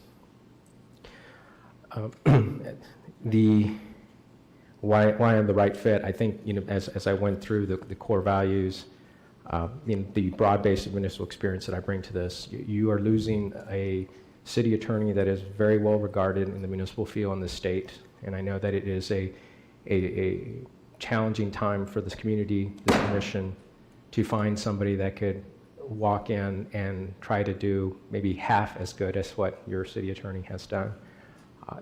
I believe that with the experience that I've gained over the years, that I could be that person to follow a local municipal law legend like Clyde Robinson. Then finally, when I returned back to Michigan, I started learning how the municipal finance works in the state, at least a little bit, not enough to be dangerous. And I've figured out that the state, the way you're funded, is you're losing money every year. You're getting less and less, and you're having to make do with less. In Southeast Michigan, including my city, they struggle to balance budgets. Last year, if it wasn't for the federal funding, the COVID-related funding, we wouldn't have, we would have been a couple million in the hole. So, and it's not the only city. There's quite a few cities throughout the state. Trying to balance a budget has become a big challenge. When you can't balance it, you have to make tough decisions where you might have to scale back on services, scale back on employees, or raise taxes, especially your millages. And so that's what's occurring. I'm currently working on another millage for this fall to help override a Headley amendment, the effects on one of our millages that does raise significant income. So with your community, when you partnered and created the Foundation for Excellence, that really helped you stabilize, as you point out in your website, stabilize the city budget, reduce property taxes, and to fund your aspirational projects. It seems that you have found a solution that most cities have not found yet, and is envied by other communities. That to me really intrigued me, that the city has stability and that they are wanting to go forward with the projects, and you have a lot of projects in the various plans that you have adopted. You need the right folks, the right people, the right, and to invest in the equipment and tools to help them and yourself succeed in providing those goals and achieving those goals. So sorry, I went on a little bit too long, but three That's all right. questions. Thank you. Appreciate it. Good morning, Mr. Leal. My next question is, we would like to know a little bit more about who you are. What do you do outside of work?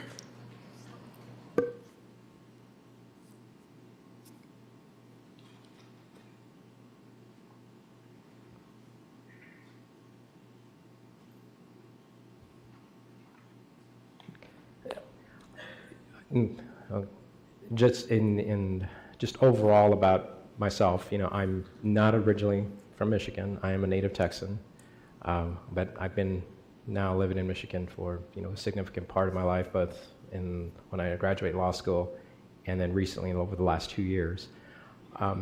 My wife and I, we moved here from Texas after I retired from the Texas Municipal Retirement System to come back to Texas. Our family is here, just north on 131 up in Grand Rapids. As specific about who I am specifically, as I mentioned, from Texas. I grew up in a very economically depressed area in South Texas, the Rio Grande Valley. Never really knew what poor was growing up until I left the area, about how that worked.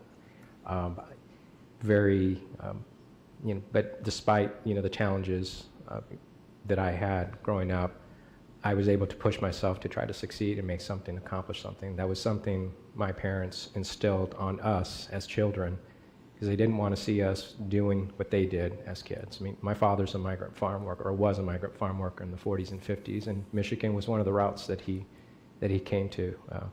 And so with that, the strong foundation in the family that led to me to go in the military to help pay for my education, get my undergrad and law degree, and then giving back to the community by dedicating myself to public service in municipal law. It wasn't a field that I chose out of law school. I wanted to be a corporate attorney and make a whole bunch of money.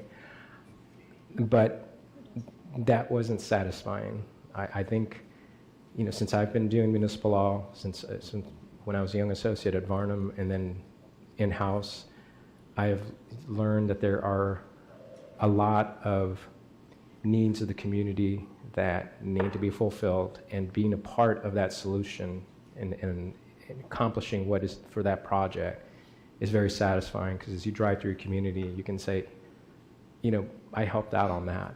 I was part of the team that helped put that together, and that's very rewarding. And as I always tell people about municipal law, there's never a dull moment. Never a dull moment. There's always a legal challenge. So what I do outside of work, we bought a home in Clarkston that's more or less a fixer-upper. And so I spend a lot of free time we've done a lot to the house over the last 2 years. And so that really, but we've explored the metro Detroit area, and we do like it. It's a lot different than what we expected. And so we like it there very much. So that's just an overview of who I am and things that we do.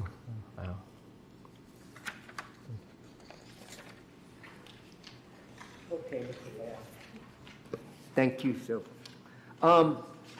From your resume, it appears you have a career filled with accomplishments. Tell us about two you are most proud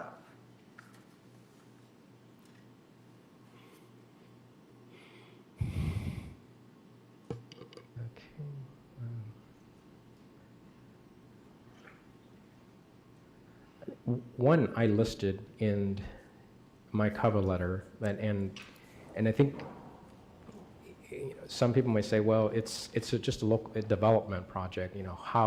What was all the hoopla regarding that development project?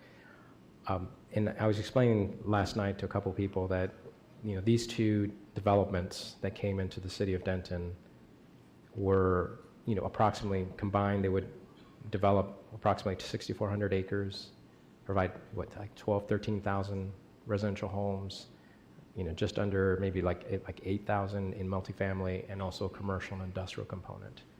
And they received that authorization to build that by going to the state legislature and getting a special bill that created a special district for them to do that. We had never encountered that. I mean, we had heard of such developments and special bills passed by the legislature. So working with the manager's office, his team, it was a combined effort of various departments to work together to negotiate with the developers who are very sophisticated, who had high-powered Dallas law firms and Houston law firms behind them, to try to benefit, because there is a negotiation component. Our approach was to ensure that those public facilities that we were going to be stuck with after the build-out, that we had a funding mechanism, and that was the primary. So the developers would build roads, build dedicate the utility lines, actually install the water and sewer and electric, and all of that component, and then normally they dedicate it, but because it is a special district, they are allowed to assess. It's a special tax above and beyond your property tax to help pay for that infrastructure, and our job was to get a little percentage of that to maintain that. And it went on for almost 2 years, but we were able to get what the city needed out of the deal.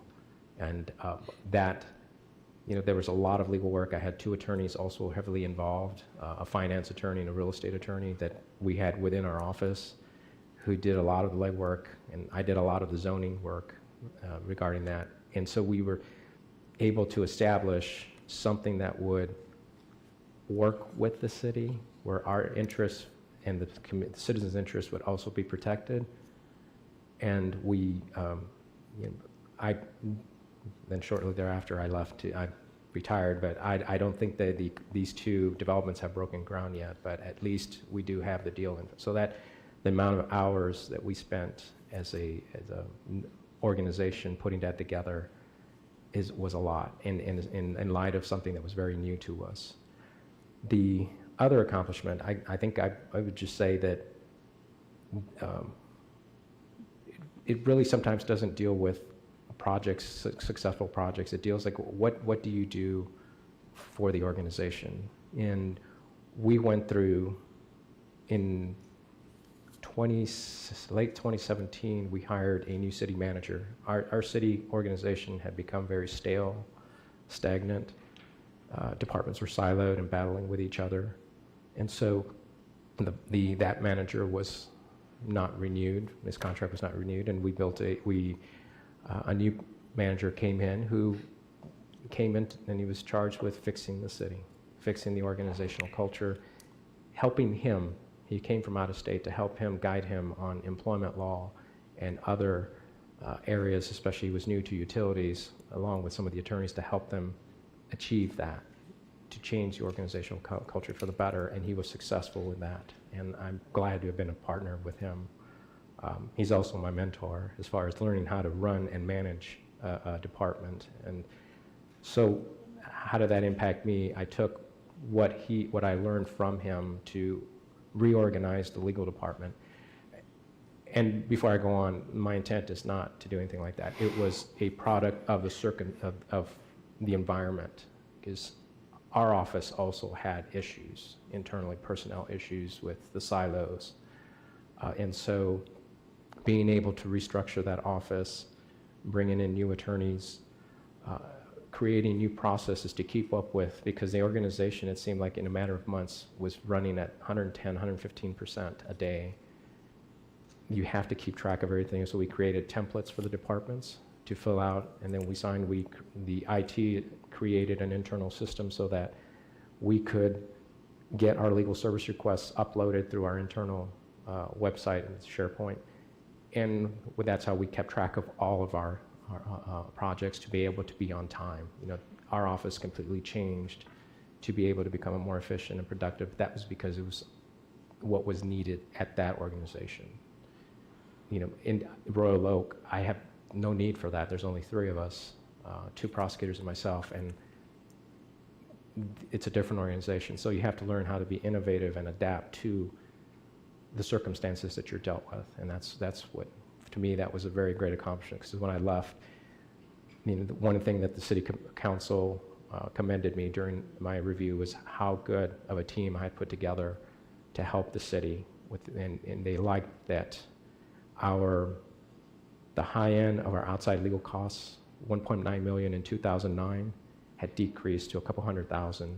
And so that, because we brought a lot of that work in-house, we couldn't rely on outside counsel because we're just one client of many.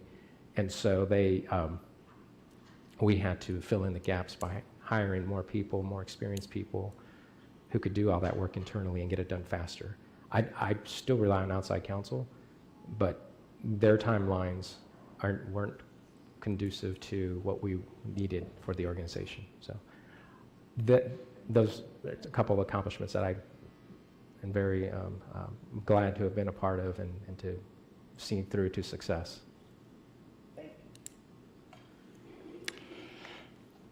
So, Mr. Leals, if offered this position in Kalamazoo, what do you intend to do to make sure that you're part of the community? As far as, well, something that I did when I took over in Denton, because I did not, when I was in Denton, I wasn't part of any organizations. I knew a lot of developers through the land use, through planning commission, ZBA, but, I went and I became more outgoing. What I did was I enrolled in a local civic organization, a Rotary Club, and then so I could meet more people in the community who wanted to provide, civic public service or civic service to the community. I started talking to more people. What I discovered when I became city attorney is nobody really knew what I did. They thought that all we did was litigate, or that we didn't, that was not it. Litigation is a very, very, very small component of the office operations. So to engage the community, anytime the city had an opportunity for me to engage with the community, whether it was with a Citizens Academy, I spoke, or one of the attorneys, to let them know what we do so that people understood what our office did. I had a table, and I asked for a table at our State of the City events every yearly, so that the public, and that's in Denton, that's a very highly attended event, so that everybody could walk by and say, "Oh, we have a city attorney's office?" Yes, we do. And this is what we do. We had our list of duties and responsibilities and some of our accomplishments so that they could understand that, hey, our attorneys work. That kind of was some of the involvement that I had. So I would do something similar here, because so that people can understand who we are and what I do and how I contribute to the community. So if that involves going to various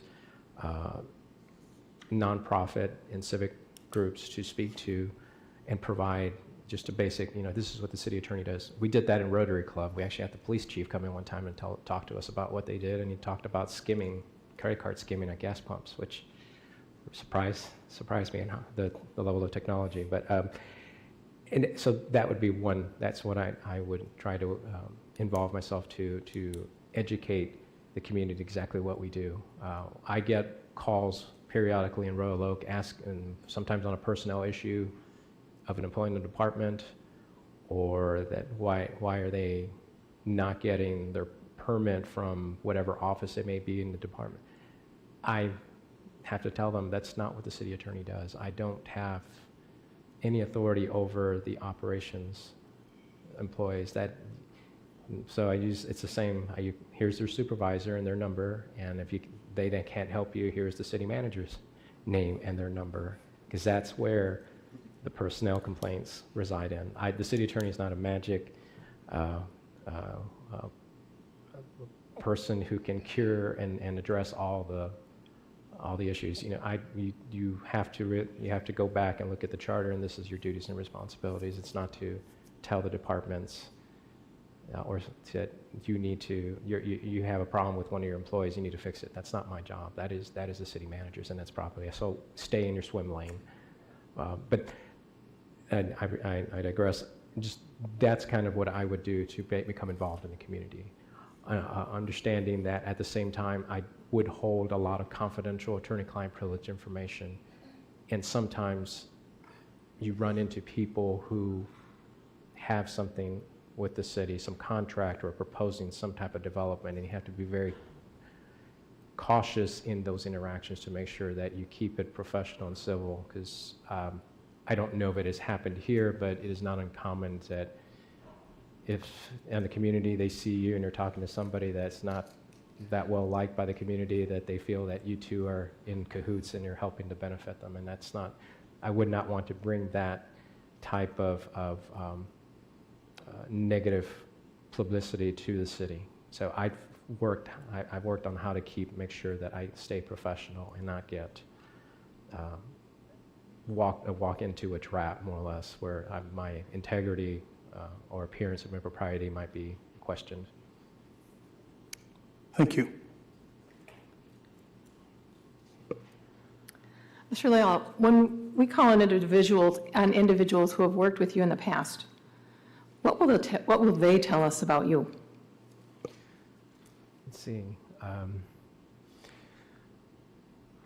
Depending on the level of the organization, if you were to call a former staff member in Denton, and many of them are still there, they will tell you that Aaron ensures that he gets the work done, the office, that we all get the work done.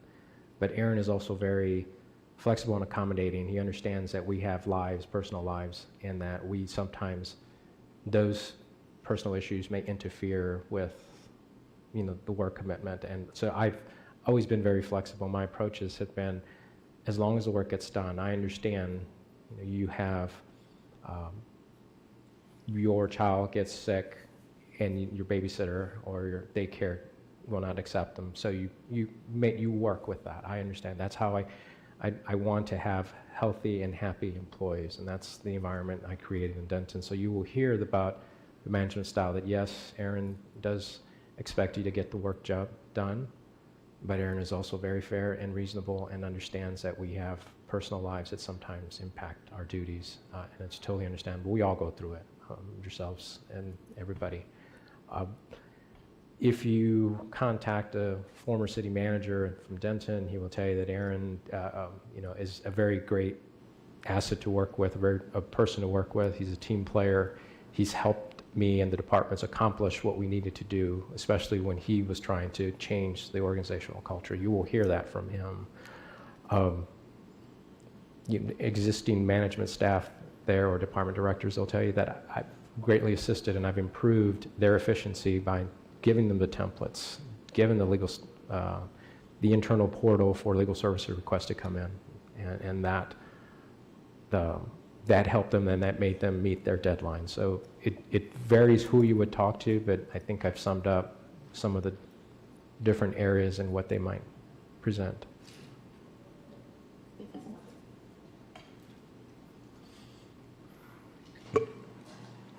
Could you share with us what your first 3 months on the job would look like, if you can envision what that might look and feel like? Again, another thing I learned from my mentor, former city manager, the first 90 days, within that time frame is to assess the office. How do they operate? What departments require the most legal services, which are low? and trying to just get a feel of how the office operates. And then, in addition to that, to meet with all departments, and I've done this in Royal Oak. I did that in Denton. I already knew all the department heads, but in Royal Oak, I met with all of them to discuss and asked them to be very frank with me, pros and cons of our office.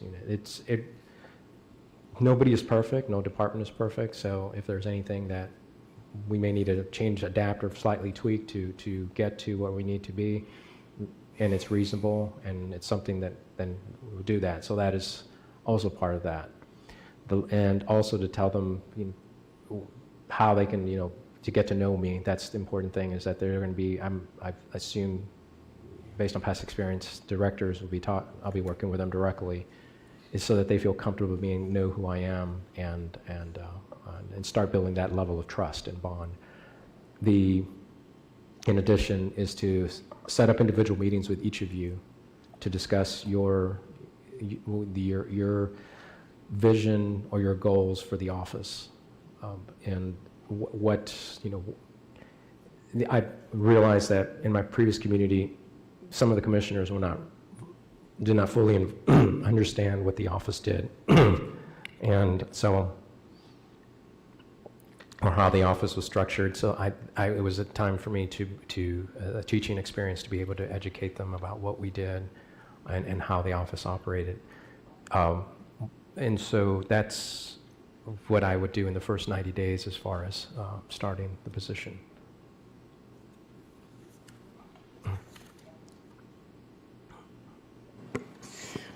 Thank you for just articulating your past and the things you've been involved. I want to switch this question up because I think you answered a lot of these questions. It talks about, what sets us apart. Kalamazoo, you talked about that. You talked about particular skills that you've developed, right, in the different municipal laws and experience in cities you've been part of, and, your successes. What I want to, is that fine? Can I switch the question? Okay. What I want to know is, can you tell us about like a time where you had to overcome adversity? A moment in your life that was so difficult that you had to find yourself seeking that help, like you talk about with your mentor, or a situation that could help us see you. Yeah. And here's one. When I referenced back about the organization being stale and stagnant, I was the first assistant at the time. My predecessor, she's an excellent attorney, and I learned a lot from her. She was a retired Marine Corps colonel, and JAG officer. Somehow, she got caught up by the press and locals that she was part of the problem in the city, but in reality, that was not the case. But, that was more or less her exit from that. And so, when new council members were elected, they wanted to also clean house. She retired gracefully. But the office, the city attorney's office, had, and it was unjustified or unwarranted, a stigma attached to it, that it was a corrupt office. So me stepping into that position, and because I was her first assistant, and so they knew who I was, and two, I was very involved in the natural gas well drilling ordinance and the litigation and the state's preemption through a bill. I was not viewed as somebody who was responsive and friendly to a new faction on the council. So Denton is a purple city in a red county, and the council makeup is also the same. So the first year was very difficult for me to operate as the city attorney because of that stigma in the office. I had to fight, metaphorically, not to change that image that we are not, that is not who we are. I mean, those are misconceptions, misinformation. That struggle, it took me about a year and a half to at least get to the point where they said, Aaron is a different person in the office, especially when the office changed that and what we were doing. the legal advice that we give sometimes is not going to be appreciated or liked by certain members of a governing board.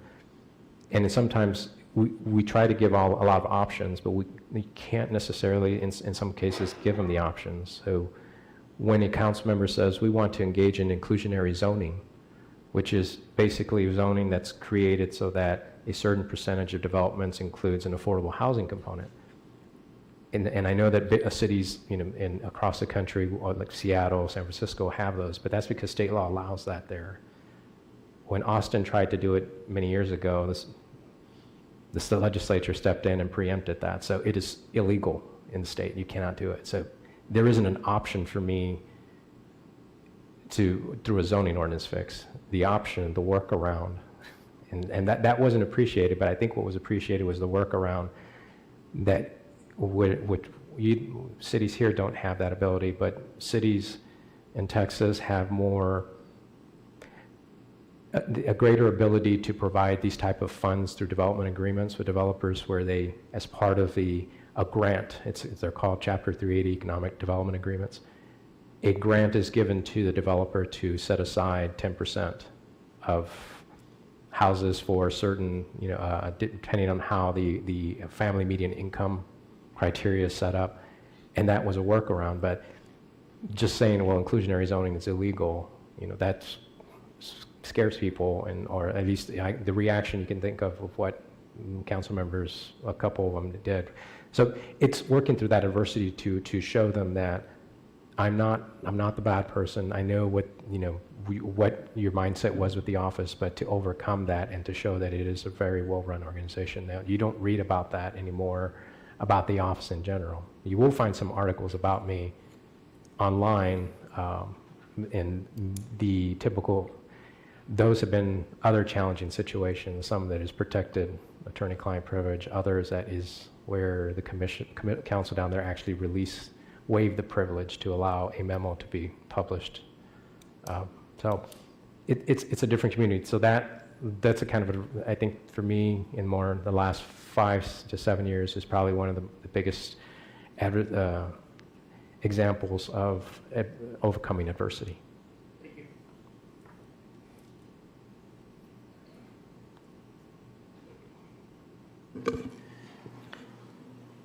So I'm going to start with number 8 then. Okay. From what you have learned about us, what do you think our 2 biggest challenges will be in the next 3 years? How do you tackle them, and what processes will you follow?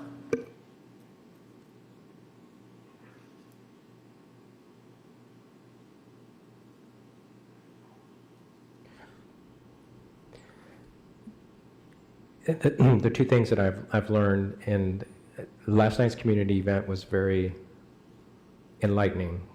There was a couple of issues that were repeated during conversations with various individuals who attended. One of them is which I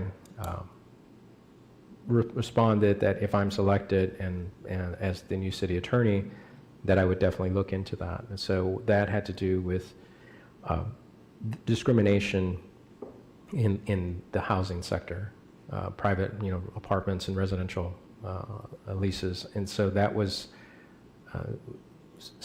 I guess, conveyed to me more by several individuals last night. And so I see that's maybe a real issue here in the community that needs to be looked at. That's the other end, which I am glad that there is movement at the state level, the gun control and addressing gun violence. And, I heard that from a couple of you, as well as from the community, which is a very, very concerning and at times depressing subject to try to address. And with that is more, the state is stepping in, but there will probably most likely be some type of local involvement. So the red flag laws, your local PDs will be involved with that. Those were common themes last night. I know that aside from me, you also have the CSP as a goal. And so I'll include that because I saw that on various you have a lot of information with the CSP as well as the community outreach program that you have. But I think how to tackle, well, the housing discrimination, review what the ordinance looks like. I know now to look at Chapter 18 and Chapter 18A, and to see that. I think my understanding was probably the enforcement piece. I'm familiar with human rights ordinances in Royal Oak and in Denton, and I know they can be a tricky area to navigate.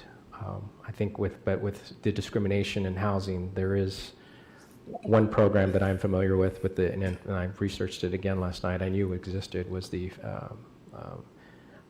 HUD has a program, a Fair Housing Assistance Program, where they enter into agreements with state and local partners to actually address the discrimination complaints that are covered under federal law, and they basically train you and license you and give you certification to investigate those local complaints and try to resolve them. It's not free. One of the reasons why Denton didn't do that is because the cost, you'd have to hire a team to do that. Investigations of housing discrimination complaints take a lot of time, resources, and so it's not that I'm advocating, but I know there are tools out there to assist with that. As far as the gun control violence, I think that the state is doing, enacting some measures to help with that problem, but as far as in the local level is what reinforcing what is locally done is talking to individuals, investing in the youth, trying to break that cycle of which is sometimes related to poverty. I saw that firsthand in Holland as a prosecutor, where a lot of the Hispanic population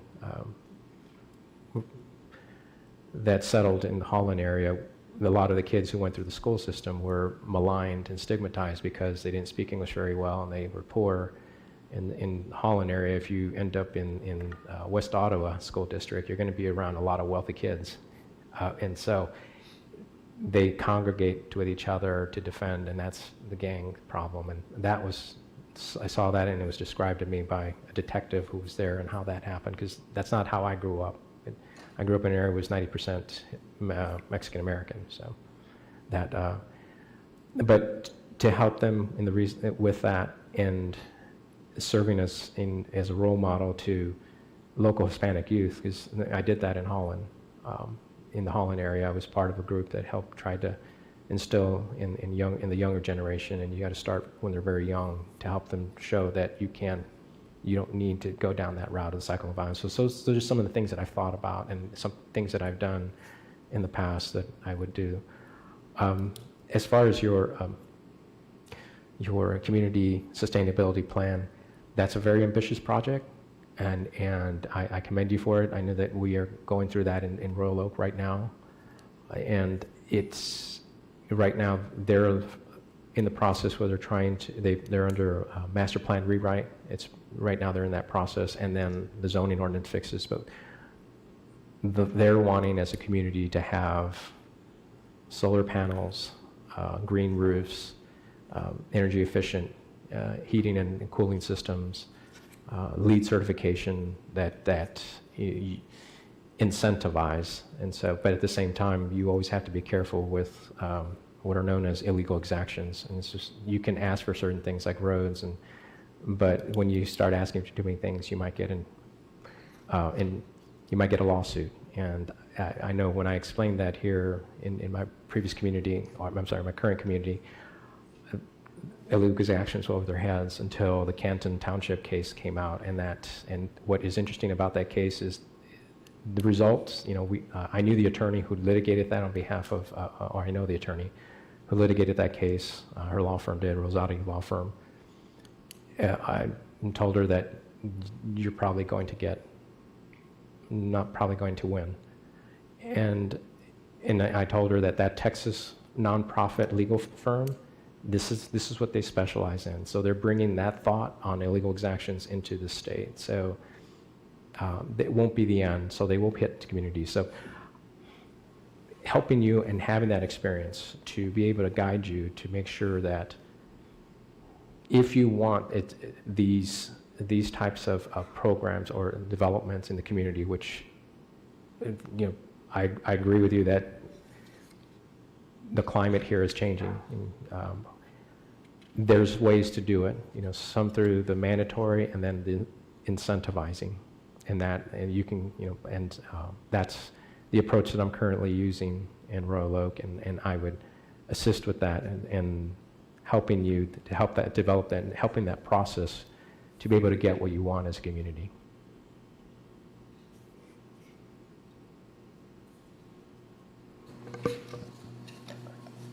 No, please go ahead, take a sip. Yeah. Oh, thank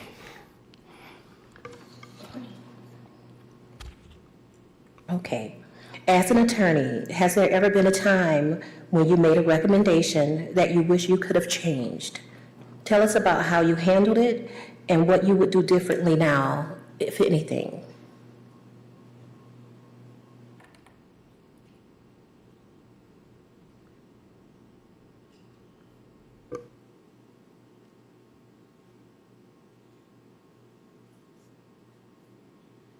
I was going to use the litigation one, but I don't think, I made the right recommendation, but it was, sometimes when you sue for principal, it costs money, but I won't provide that example.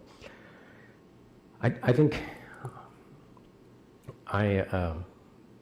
it involves a personnel issue, personnel matter. And I hired an attorney who I had worked with when he was going through college in undergrad, and he wanted to be an attorney, and so he was an intern at the court when I was just a prosecutor and helping him do that, learn prosecution. Fast forward, he graduated from college, went to law school, then came back to McAllen and was working as an in-house attorney, doing transactional work, land use, and zoning. We had a retirement of an attorney in that area in Denton, and so I reached out to him because I knew that's what he was doing, and I brought him in, and he was very active in the state bar, the government committee, government law committee, the young Texas State Bar Committee. So he had very good accomplishments and resumes. When he came in, he took off. He observed me while I was filling in for the Planning Commission, and then after a while, I cut him loose and did that. Now,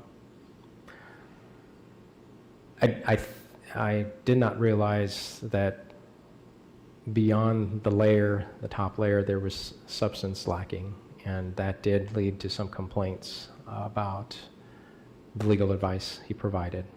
And so I brought him in because I knew that, I'd worked with him and I knew he was bright, but I don't know what happened from law school to the time he came to work, from McAllen and then to Denton. So I think,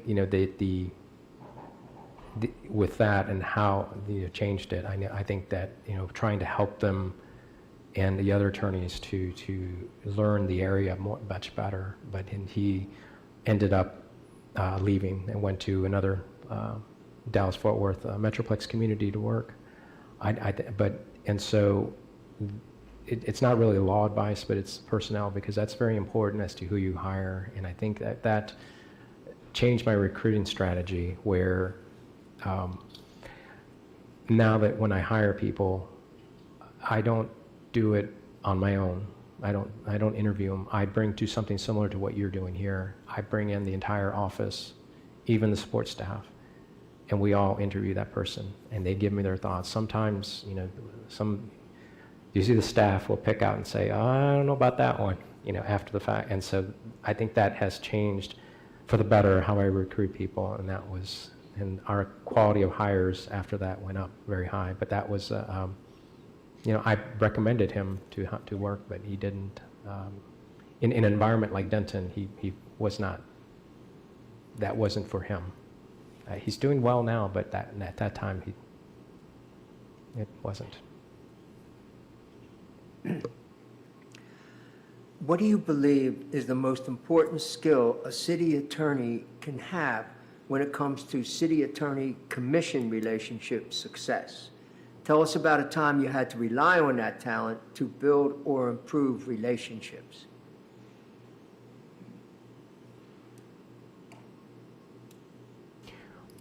One key is, well, there's a couple of things: responsiveness and diplomacy. And I'm building up on what Commissioner Juarez, in his question, is to overcome the adversity, and to build that trust with my council in Denton, especially when we had divided councils, and is to be very neutral, provide responses to their legal questions, or just in general as promptly as you can, knowing, anticipating the questions that would come up in a city commission or city council meeting. Now, if you look at a City of Denton agenda, you'll find that it's 13, 14, 18, 20 pages. There's so many items. So having to go and review everything thoroughly, because there's always a legal question that pops up on one of those items. To be prepared and knowing the law and being able to convey to them so that it's understandable and hopefully appreciated. And so Denton for me was a very good training ground to practice, because it's more or less like walking in a quagmire. You have to be very careful and know and understand each commissioner, their priorities, their desires, and to be able to work and help them with that. And I think that's those two words are what I would use to describe that. Thank you. So this is a question about your perspective on us, I guess. And the question is, what is the most important role, in your estimation, that the commission plays in the success of a community's future? And what can you do to help ensure that we're successful in that task?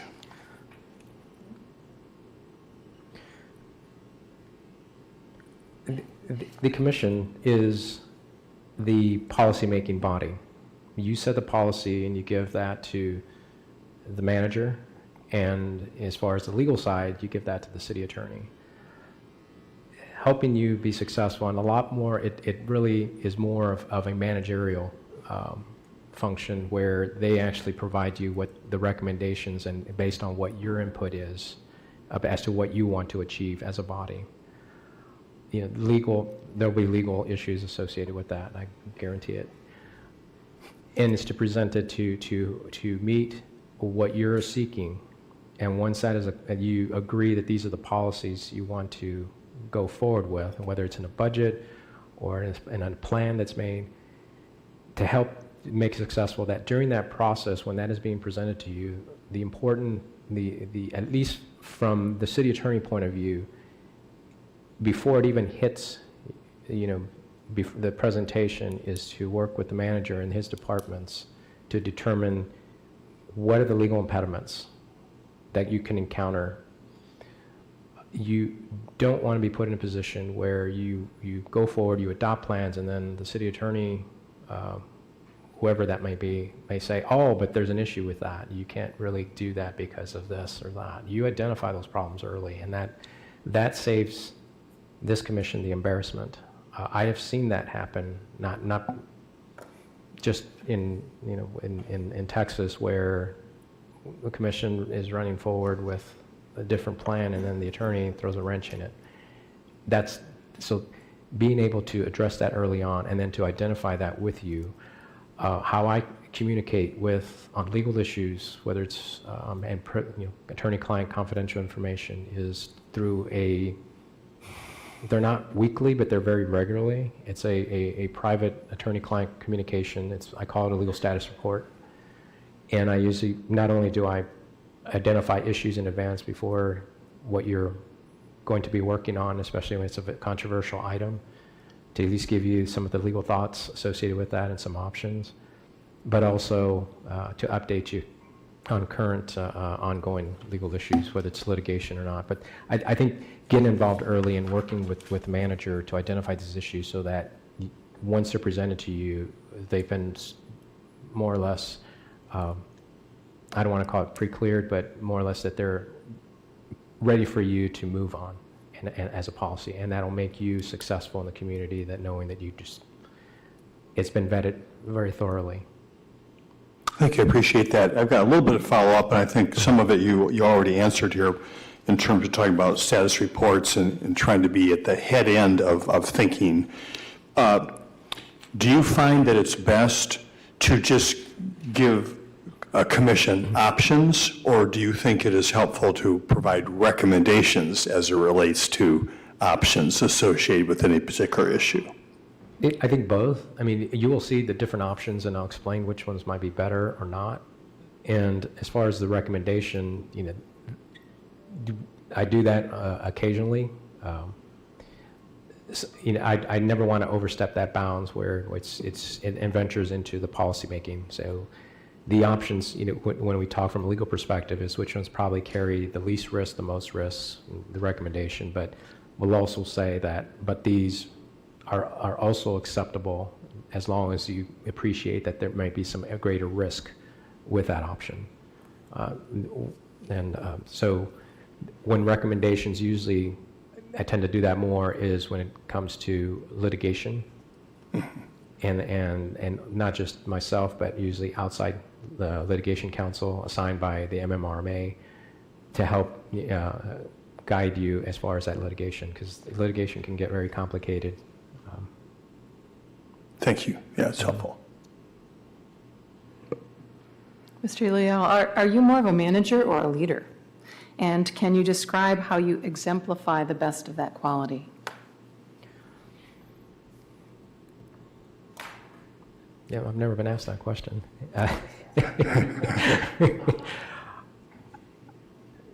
I'm probably my own worst critic, and so I'm always very hard on myself and try to improve and overcome and do the right thing. But if you would have asked me that question before I became Lieutenant City Attorney, I probably would have just said neither.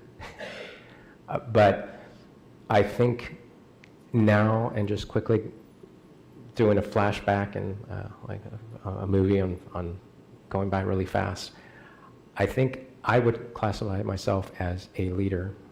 And I think with that is also embodied a manager. But as a leader, I do the same things that my staff would do. I'm not going to ask them to do something that I couldn't do or wouldn't do. I help set the path for them as to what are the goals for the office, how they can accomplish, being a resource to ask questions and not be afraid to ask questions. I don't like to be called Mr. Leal. I'm just Aaron. Mr. Leal's my dad, who's in Texas. One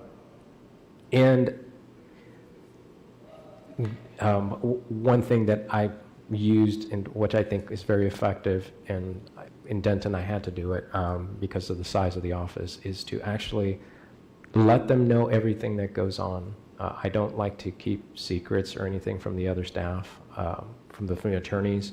Let them know that this is the agenda, or these are the issues that came up, and that to me serves as a training component, because I'm also a teacher. I have to help them along to try to make them the best attorneys they can be, and being able to teach them about these are the issues that came up, and this is why this is the legal issue, and this is what it could lead. They may not do that kind of work, but at least they start understanding. Before you know it, they're like, oh wow, Aaron talked about that, or I've seen that actually happen. So those traits, having high integrity, being very professional, and then everybody always remembers, whether it's my current staff or in Denton, never make an operational decision. And because that's for the manager and his group to do. Sometimes attorneys may feel like, oh, this is what you should be doing to your director, and they, more often than not, they end up getting burned on that. And so that's When that happens, they come to me and it's like, I know what you said, but I did it. But so that's one rule that I have. I mean, never make the operational calls. You can give them advice, but it's their decision to make. All right, Aaron. When hiring a new employee to join your team, what skills and characteristics would they need to possess and why?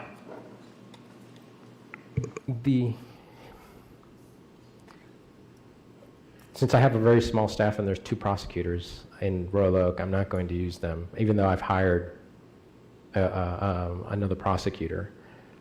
But when a larger office, which is a little bit bigger than the current than here, I look, a lot of people are very qualified on paper. And one of the things that and that my staff there was able to help me with is to identify, is that person going to be a good fit? Do you see them being able to work with the rest of us? Are they going to get along? Because just like any other employment setting, some people who have a lot of experience and a lot of knowledge don't necessarily fit in. They may be cause trouble, drama, whatever reasons, they just, that you can tell, and that's what is always helpful, is trying to recruit that right person. That to me comes down to, is this person going to be able to fit in with us and with the departments? You always have to picture them. If it's a land use attorney, how are they going to communicate? How would the planning commission interact with this person? Will they be able to do it? And so those are things that I look at in a person, and when I'm hiring them, as long as with the office staff. And so when I did that in Royal Oak, when we hired a new prosecutor, the paralegal and the other attorney sat in the interviews, and they helped me, and they saw some things that I didn't see. And we had hired a person that just fits in great with the office, and we just do our jobs, and that's how I recruit people.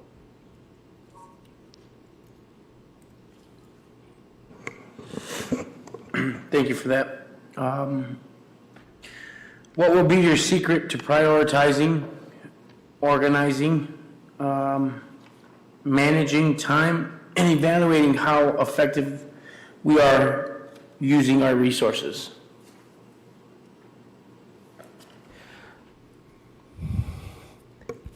One of the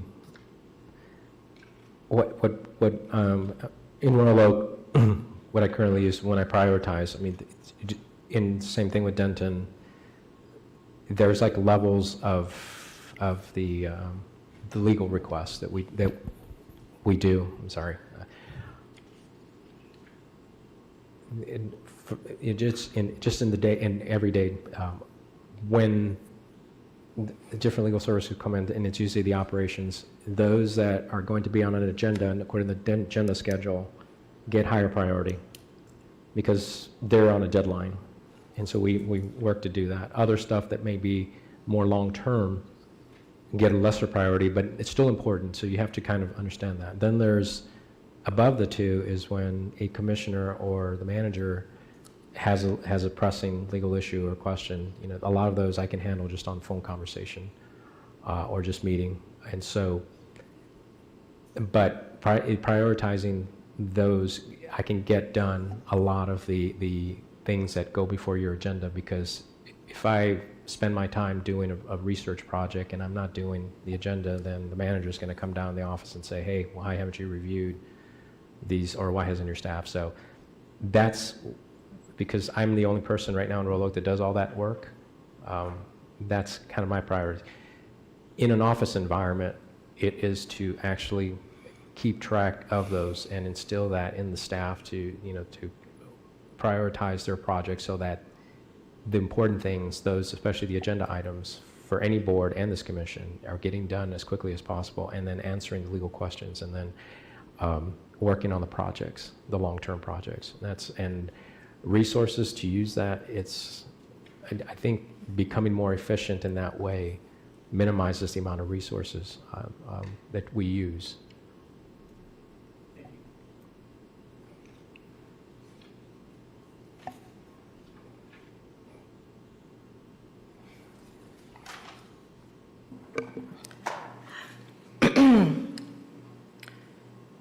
how many people have you directly supervised, and how would you describe your management style? And I just want to say, I feel like you've kind of talked about that already a lot here. So I just want to acknowledge that. In Royal Oak, it's 4 of us, and we see each other every day. So it's like, yeah, we work very well together. We're like a family. And so we, they know my management style, and they the appointments, as far as they get the work done. But I understand, like a couple weeks ago when we had the snow and what was it, like 8-9 inches in our area, in southeast Michigan. Probably a lot more here. One of the attorneys, his furnace went out. Then the temperature went down to 55 degrees, and he told me about it. And I'm like, "What are you doing here? Why aren't you at home fixing that?" And so he was like, "Oh, we did that." And I knew that it was on a Friday, and his wife, she's a rabbi at one of the temples in Metro Detroit. Her calendar, and I know like her Fridays is usually the busiest day for her, so he went home and took care of it. But that's kind of the reflection examples of the management style, is that I know that you have other problems that come up. You need to handle those, because if you are worrying about them at work, you're not going to be productive. You take care of that. And then I'm trying to think. I think there was another part to that question. Well, you talked about the individuals that you directly supervise, and that's also noted, you noted that for us in each one of your positions here, that you were supervising individuals. And again, the other part of the question was describe your management style, but again, I think you've talked about that a lot here. Thank you.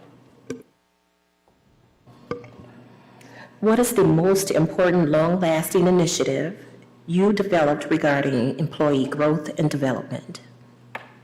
And how did you know if it was successful?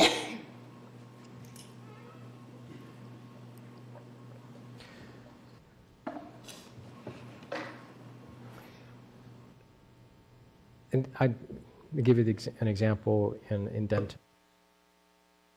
A few years ago, during the interview process and the whole team, we hired a person, female attorney, who had not been working as an attorney. She was been in the HR director field for years, and then she was coming back. And so she knew she was rusty, but she was very successful in the HR director, and we had a need for them. She wanted to learn more about municipal law. And so, and she was just an awesome person, a great individual, and everybody loved her. She came in. We started as a team helping train her to learn the other areas of law. And as she progressed, HR, I saw in her leadership ability that one day that she could be a city attorney. And so as the office grew, retirements occurred, I promoted her to first assistant. I had 2 first assistants, and she excelled at that. She was very great with people. She was also a very good mentor to the younger attorneys. And that when I served my notice of retirement to the city council, and of course I went into closed session to discuss that, and then a recommendation for an interim, I recommended her. And she had progressed so much in a short time, even during COVID. And so she became the interim city attorney. She applied for the position. She ultimately didn't get it. I went to the other first assistant in the office, who was also an outstanding attorney with a broader base skill set, but helping train her and guide her, and not just me, but the team, the attorneys, put her in a position. And so she did write to me when I left to Royal Oak a personal note, thanking me for, giving her the opportunity to helping her learn. And now she's with a law firm that we used to contract with on employment law matters, but she was unsure. She never conveyed that to me she was unsure about whether she could become an attorney again after being so long. And so that to me was like that training component to help her succeed and become where she is and give her that confidence again.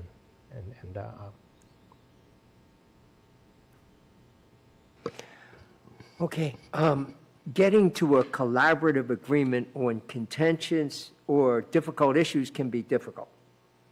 Walk us through a time when you faced a particularly divisive problem and tell us how you approached getting the parties to a win-win decision.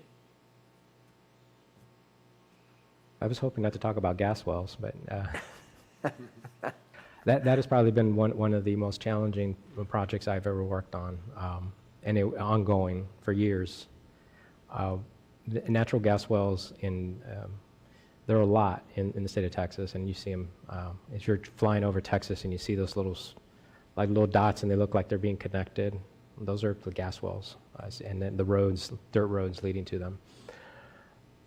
Half the city is encumbered, sits on top of a natural gas formation, and in the state of Texas, the legislature has made their rights dominant over those surface rights, and as a municipality, it's very hard to address that, to plan your new expansion of for new developments. The regulating was also a very big challenge because you have the operators who are very well organized, the natural gas operators, and they have their statewide lobby who are seeking to be as permissive to drill as much as possible with little regulation. And then you had in Denton a very vocal, activist, anti-fracking community groups, I should say, who are wanting to regulate them, nickel and dime them, all of that. And then and then you have a divided council who does not know exactly how they want to approach that. And so it's in the attorneys, and I was under my boss at the time, but she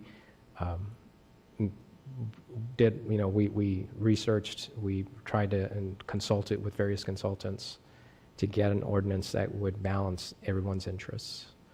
That process initially started before I got there. I arrived in April of 2011. We were still working on it in I'm trying to remember, it's 2016, 2017. And we adopted interim ordinances, but we were sidelined when the fracking ban petition initiative ordinance to be put on the ballot was brought forward to ban fracking in the city. So then that threw another wrinkle in everything, and it was passed, and they were preempted by the state legislature the following year, and then coming up with an ordinance. As far as I know, that ordinance is still intact, but a lot of the powers of regulatory powers the city has were taken away from the state. But there is some regulatory authority, but that dealing with the public, having people show up to council meetings with signs, one person dressed as the Grim Reaper, other people wearing gas masks, and standing room only council meetings that went continued on an ordinance presentation for multiple meetings because there's so many public speakers. We were able to get to where we needed to be, but it was a years-long process to get there. Okay. And the issue still hasn't been resolved in the state. There's still a lot of fighting going on.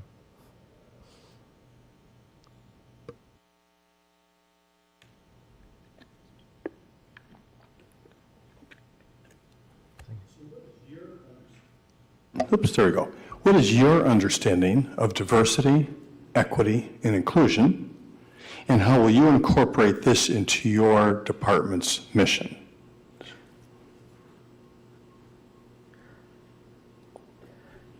The DEI, in part, when I touched a little bit at the very beginning about having a diverse workforce, and I've taken that and lived it in the office I created in Denton. The office, the makeup of the office changed. When I arrived, I was the only Hispanic in the office, and everyone else was not of a minority classification. Knowing that was also a goal for the council, and it was one of the things that they all agreed on, so there was no division. As we started hiring throughout the organization and in the office, and not that I gave any special preference, but as far as how, if they had the qualifications, people had qualifications and they were a perfect fit. We hired, it's the way we ended up in our office is we had, just our operations, LGBTQ attorney, two African-American attorneys, an African-American management analyst, which kept track of all our workloads and make sure that we were doing our projects on time. We had more female attorneys than male attorneys in the office. And that's how it turned out. I mean, it was a very well-run office. We all got along, and we each built on each other, and we worked very efficiently. As far as that is my experience at that level and incorporating that as part of the office. I had the ability then, because we were increasing and we had older attorneys who retired, and I was able to bring that about. The same thing with the organization. So here, with some of your goals, how do you achieve that is to give the good legal advice to the departments, and although I'm sure HR does a wonderful job in helping how to achieve that, the diversity inclusion in the in our organization. In the community, it's where any legal advice that I'm needed to provide to you or the departments as they interact with the community, I would gladly do that. But with me, my experience, my primary experience of diversity ended up in the military, because in the military, you're all green, or in my case, blue, in a U.S. Navy. And so we all depended on each other. In a wartime setting, they're your shipmates and you need to protect each other. So, so that's something that has been with me throughout life, and that was my first opportunity to actually incorporate it in practice in a department. Thank you. I appreciate that. Last question. Aaron, where do you see yourself in 3 years? And if looking back on that in your time in Kalamazoo, what do you hope that we have accomplished together? In 3 years, I hope that if I'm extended the position, the offer for the city attorney, is to continue being your attorney, that you're satisfied with my performance, the manager's satisfied with my performance, and the community is satisfied.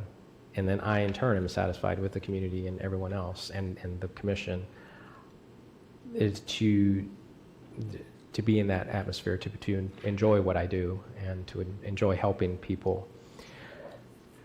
As far as, I'm trying to remember the second part. What do I hope to accomplish or achieve?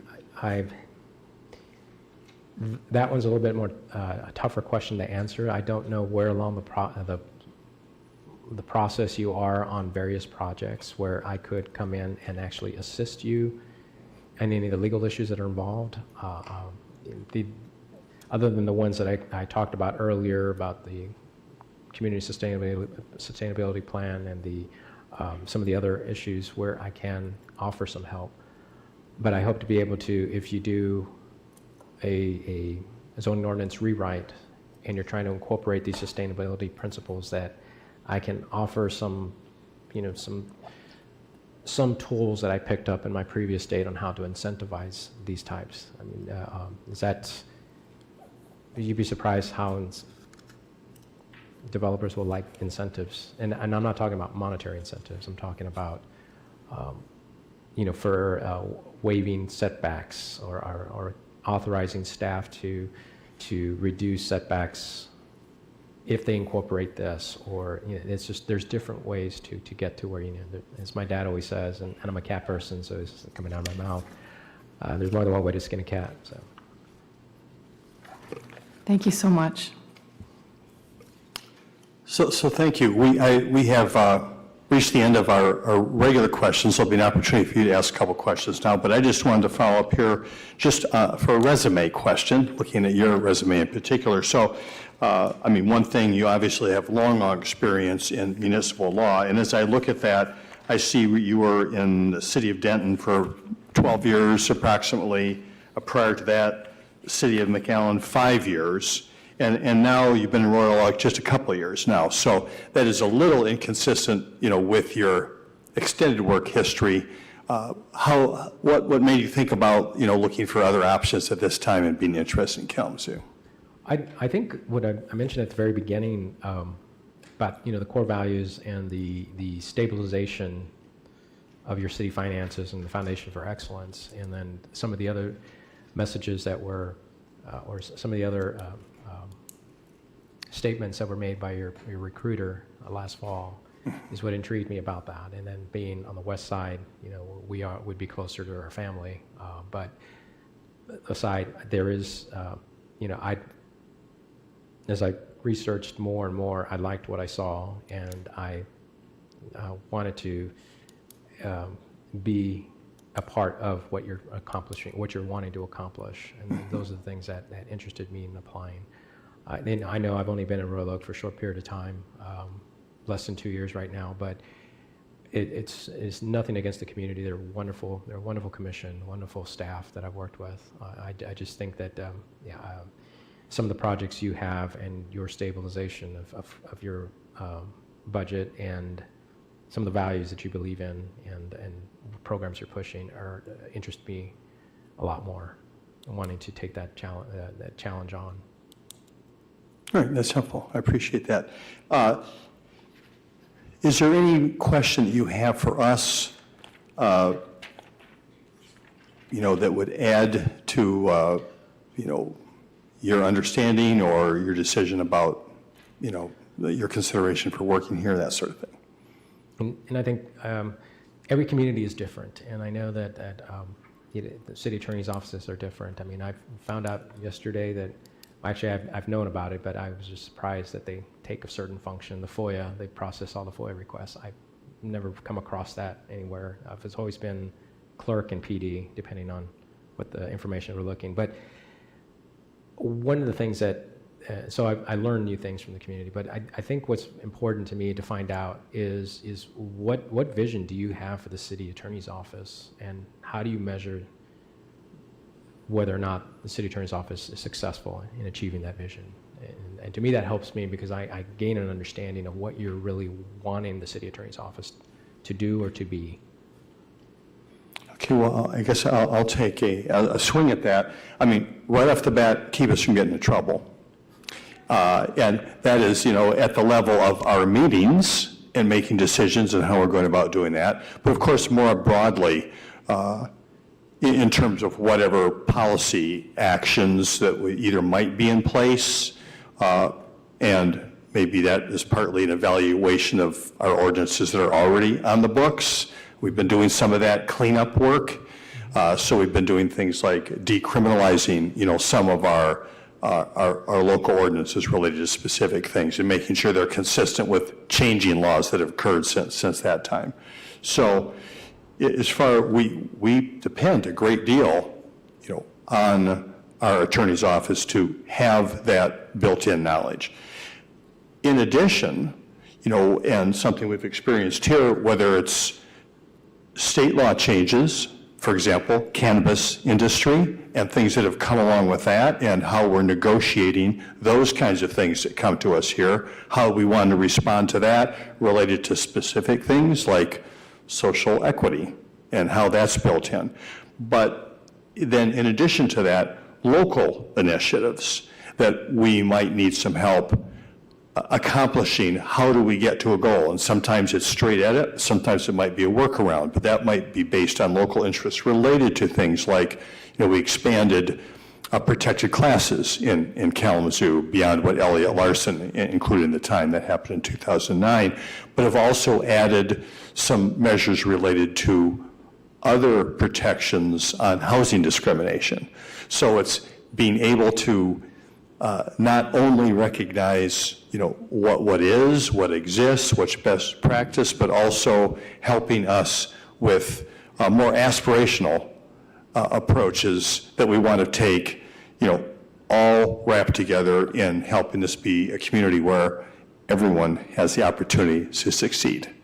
So I don't know if that helps. It is certainly I think when you talk about having relationships in the community, that's very, very important, that the attorney's office not be seen as isolated, in a separate little tower that's making decisions independently, and being also approachable by commissioners themselves if there might be some individual concerns or brainstorming discussion. Does that helpful, or? Yeah, very helpful, very Okay. helpful.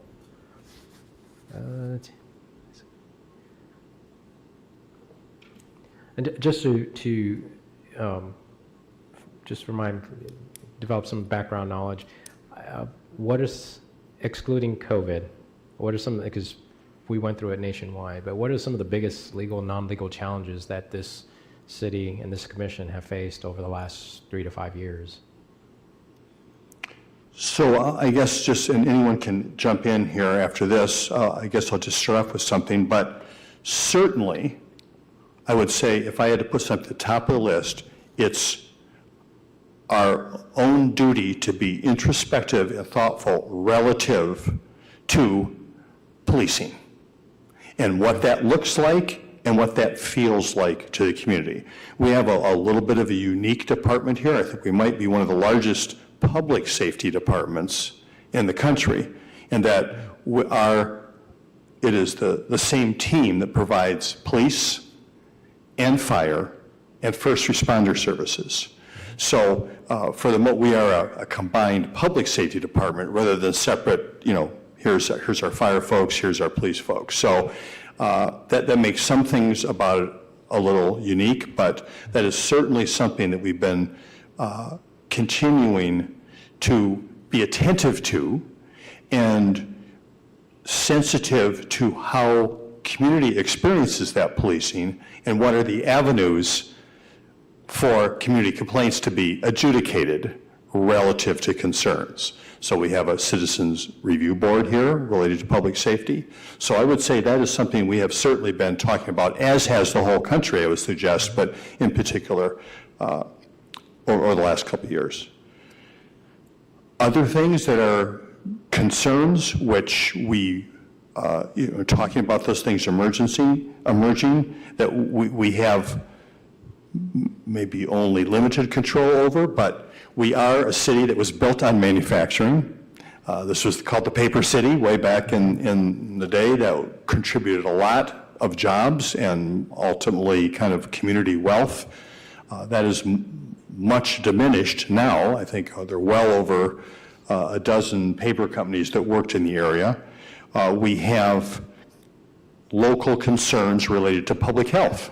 The fact that there is still a very large, and been increased recently, a paper recycling facility that was originally, recently had a very huge investment, a site that was a variety of different paper companies, James River and Advance, now it's Graphic Packaging. So there's community concerns about that. That's going to be emerging issues there. We're still waiting for reports from MDHHS and Eagle around some of that sort of stuff, but I would say are leading much in Michigan in terms of getting real-time sensors out there in the community, not only for what kind of what we might be experiencing as an effluent from this particular firm that is doing a great deal of recycling, but from our own wastewater treatment plant, which we operate directly.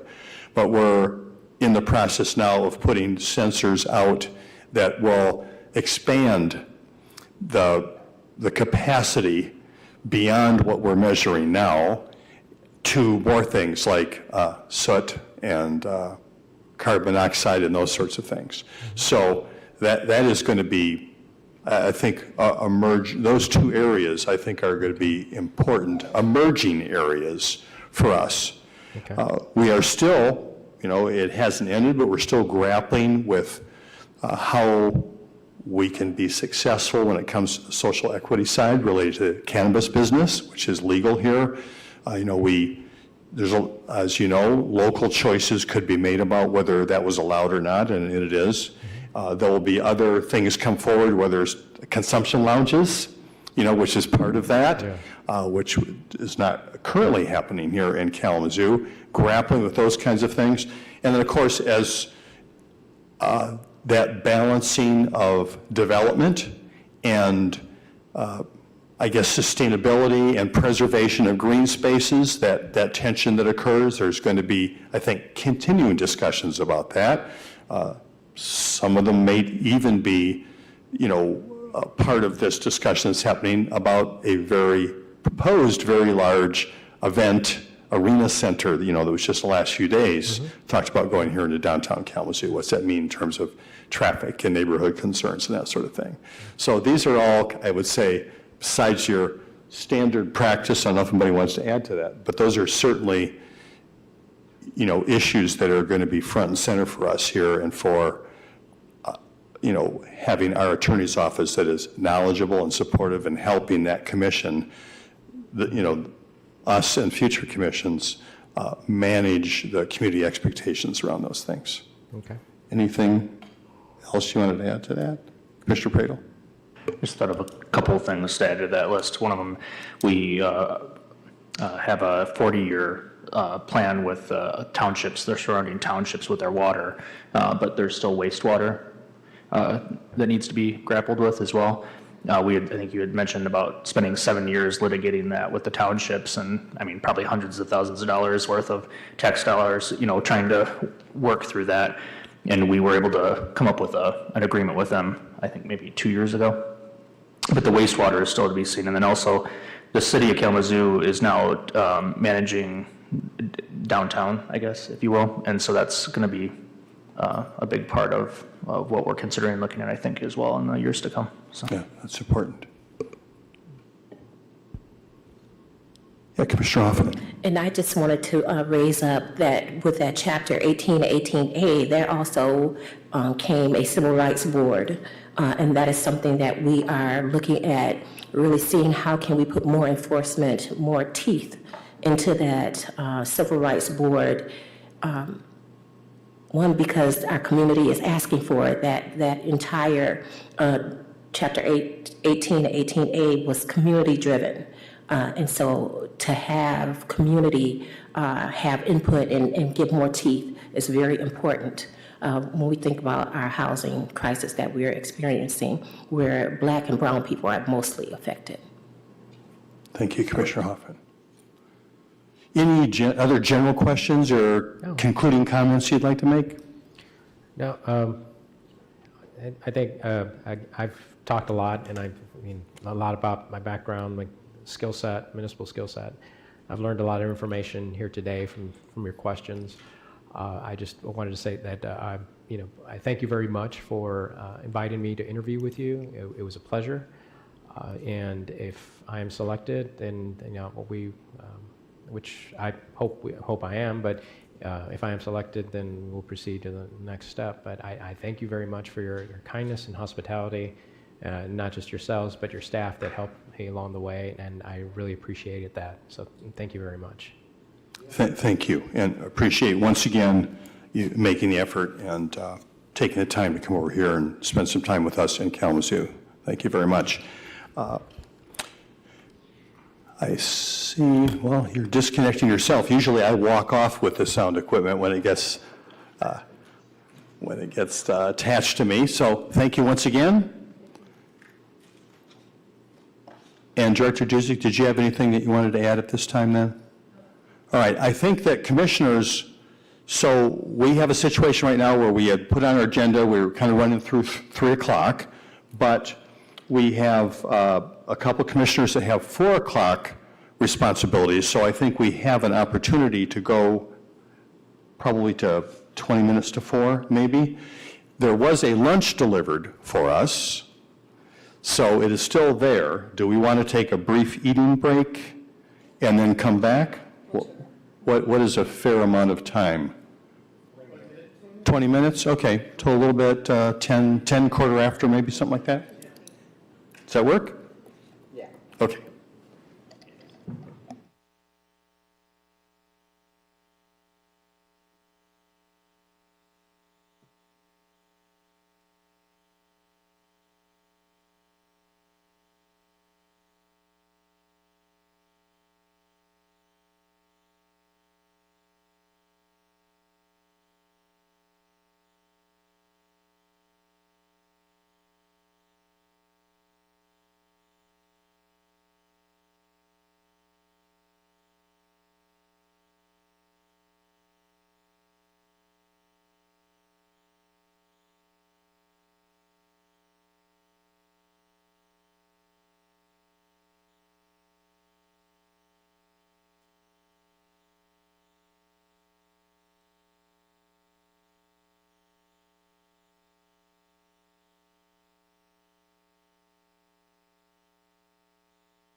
minutes after you make a decision. Correct.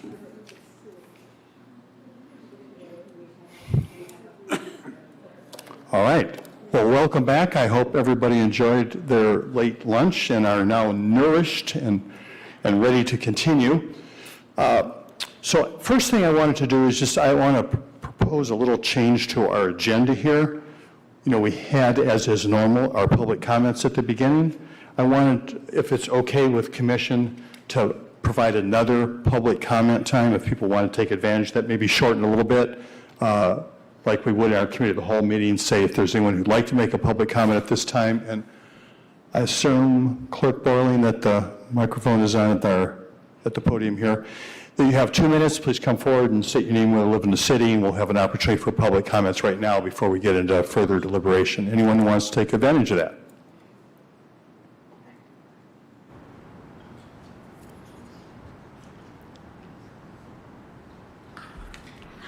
Good afternoon, everyone. Just a special thank you for the opportunity for us as community members to be able to engage with the meet and greet yesterday afternoon going into the evening, and also the open interviews today. Just a special thank you. We had folks, just speaking about Isaac, who were able to come in person. Some were not able to come in person, and so they said that they were going to watch either on YouTube or through Facebook at a later time.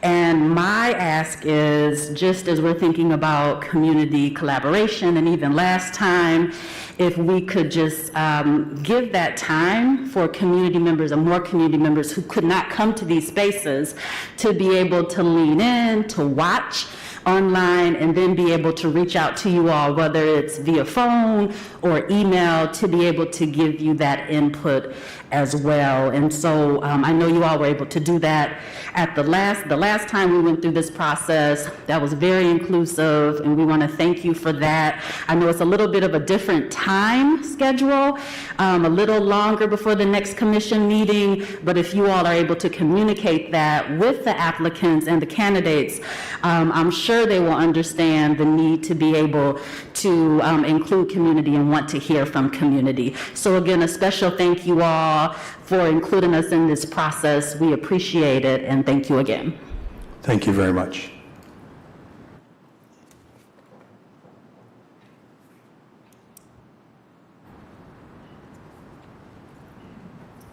Good afternoon, everyone. Wendy Fields, I stand before you as a resident and also as the president of the Kalamazoo branch of the NAACP. And I just want to concur with what Dr. Charlay has already stated. I thank each and every one of you for the time and the effort that you put in for this process. I thought the meet and greet was a wonderful opportunity to get to know the candidates a little bit better, even with the interview process, so I appreciate all of that. My ask as well is that you delay making a decision. I don't know if that was your intent, but that the decision is not made regarding the candidate until the next commission meeting, for the same reason that Charlay has already identified. We just need the time, so that when we're talking about what we have been talking about, and this commission has been talking about, is transparency, trust, honesty. It would seem to me that our public may think that you're trying to do and pull a fast one over on us. And I know that that's not the intent, because I've spoken with you all, but the perception would be, without having that adequate time, since this whole process today has been during the time that people are at work. So if we could extend that time, letting the candidates know that's when that decision would be made, it would be awesome. Thank you. Thank you. Anyone else in the chambers that wants to take advantage of this public comment period? Deputy City Manager Chamberlain, it was not announced in advance. I don't know if you want to check. The phone number is 888-382-9556. I know this is kind of a short notice thing. We decided to do this, so be surprised if anyone's taking advantage of calling in.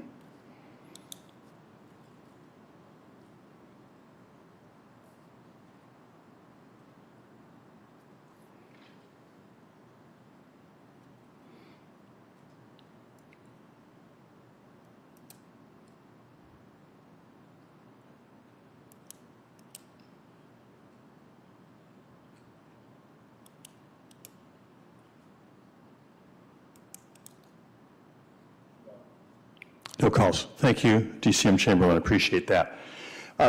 So what I want to do just here before we start having some discussion is I do want to thank Director Duzick very much, my team members here, but thank you for bringing us some great candidates. I appreciate it, all your work.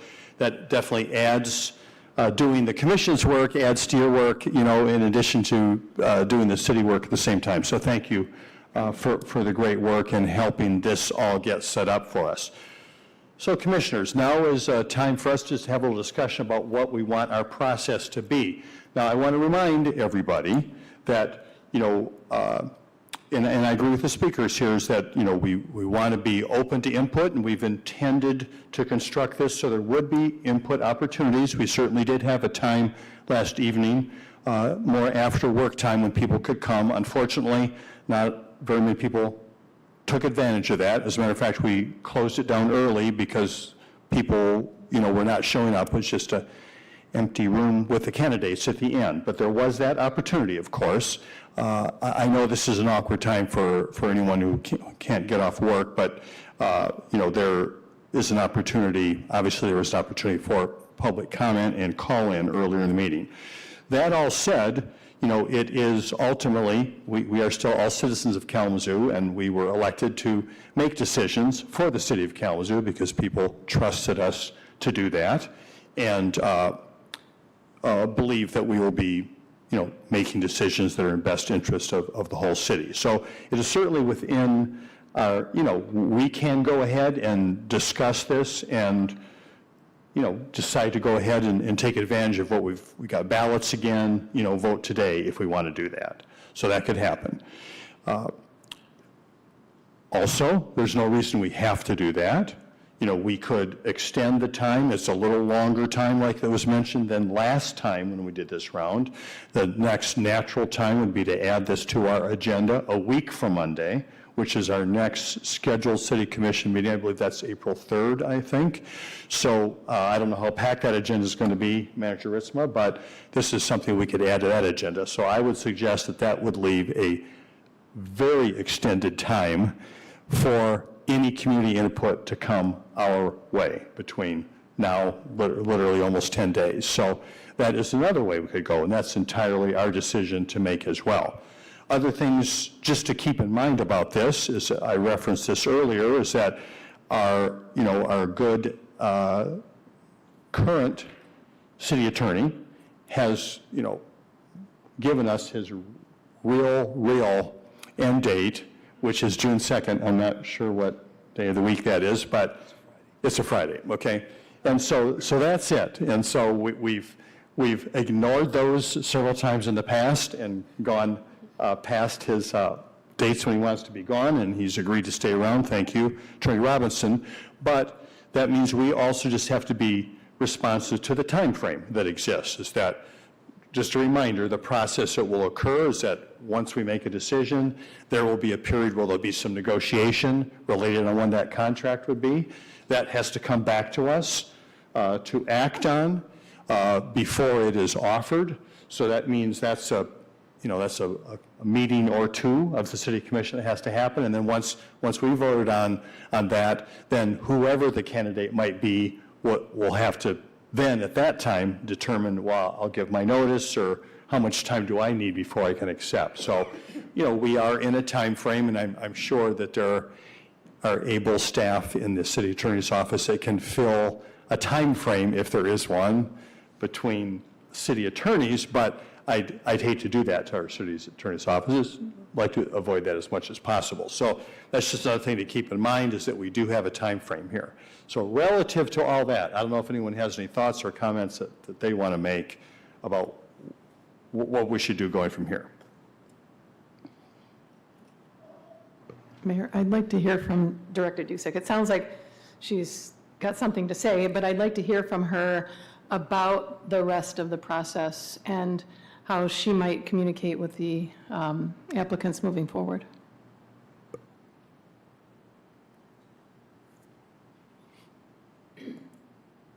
I think the mic's on at the podium also, if you can. Thank you. Oh, perfect. Thank you. I just wanted to reiterate the time frame for the background screening process. Once you select your candidate, then we will begin the negotiations on the employment contract. As Mayor Anderson stated, the background screening process will take between 4 and 6 weeks. So there's a time frame on that too. And to be mindful of the time frame that the candidates will have to give to their current employers. So I just wanted to add that 4 to 6 weeks in. We would also like to see, if possible, some overlap with City Attorney Robinson. So I just wanted you to be mindful of the background screening process. Thank you, Director Duzick. Did you have a question, Commissioner Pradel? Do you get any impression from any of the candidates, any particular urgency where it would make much of a difference to them if we decided today versus like a week from Monday? I mean, do you think that would make or break anything with any of those candidates, or do you think you'd be able to maybe reach out to them and say, hey, the commission wants to give community an opportunity for input? Would you be okay would it change anything for you if it took a week from Monday for them to make that decision? That wasn't discussed with the candidates at all about the time frame for the decision. I know the time frame that they need to give their employer was discussed. As long as I keep in touch with them, I think we would be fine. Other questions for Director Duzick?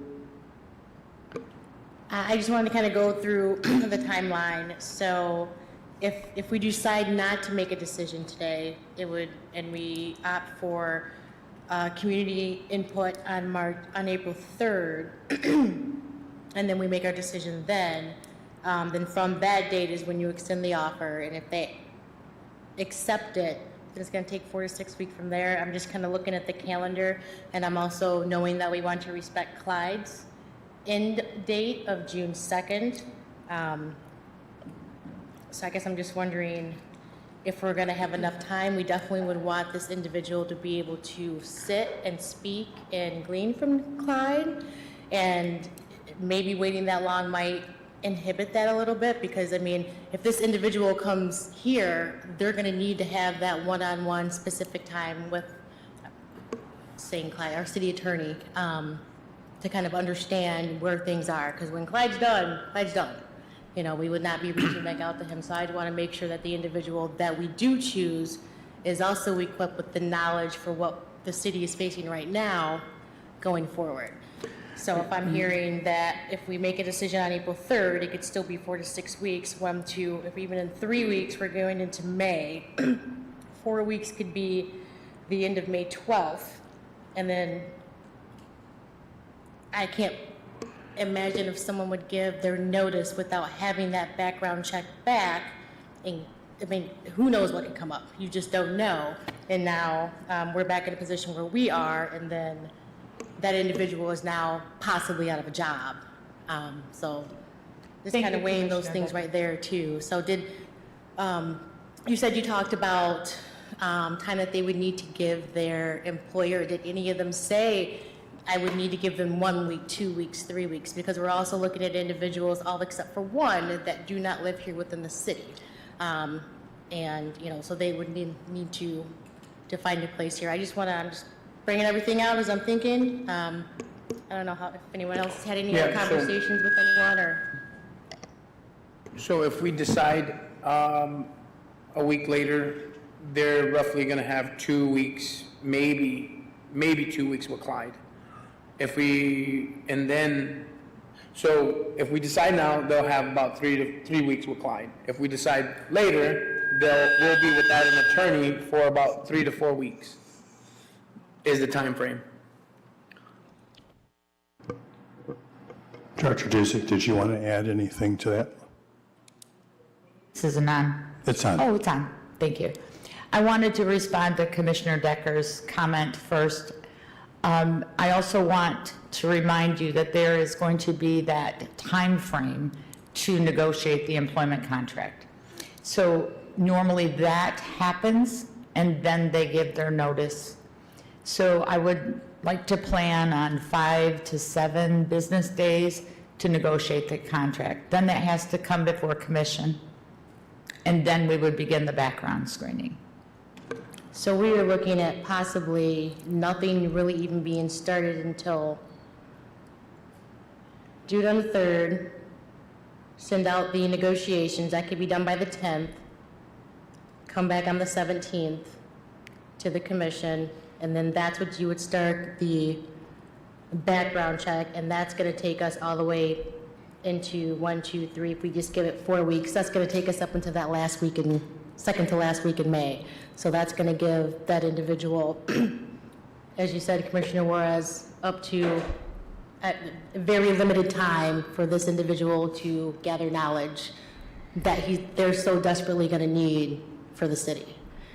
So I don't know how anybody else is feeling about that.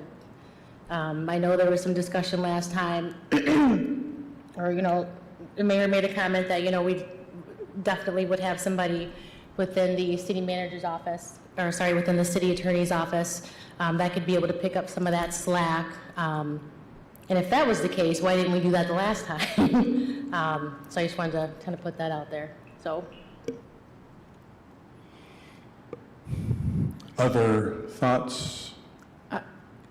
Well, I'm Commissioner curious, Hess, yeah. I'm curious about what our current city attorney thinks about that transition time and being able to mentor and be available to the new candidate, and what time frame you're thinking about.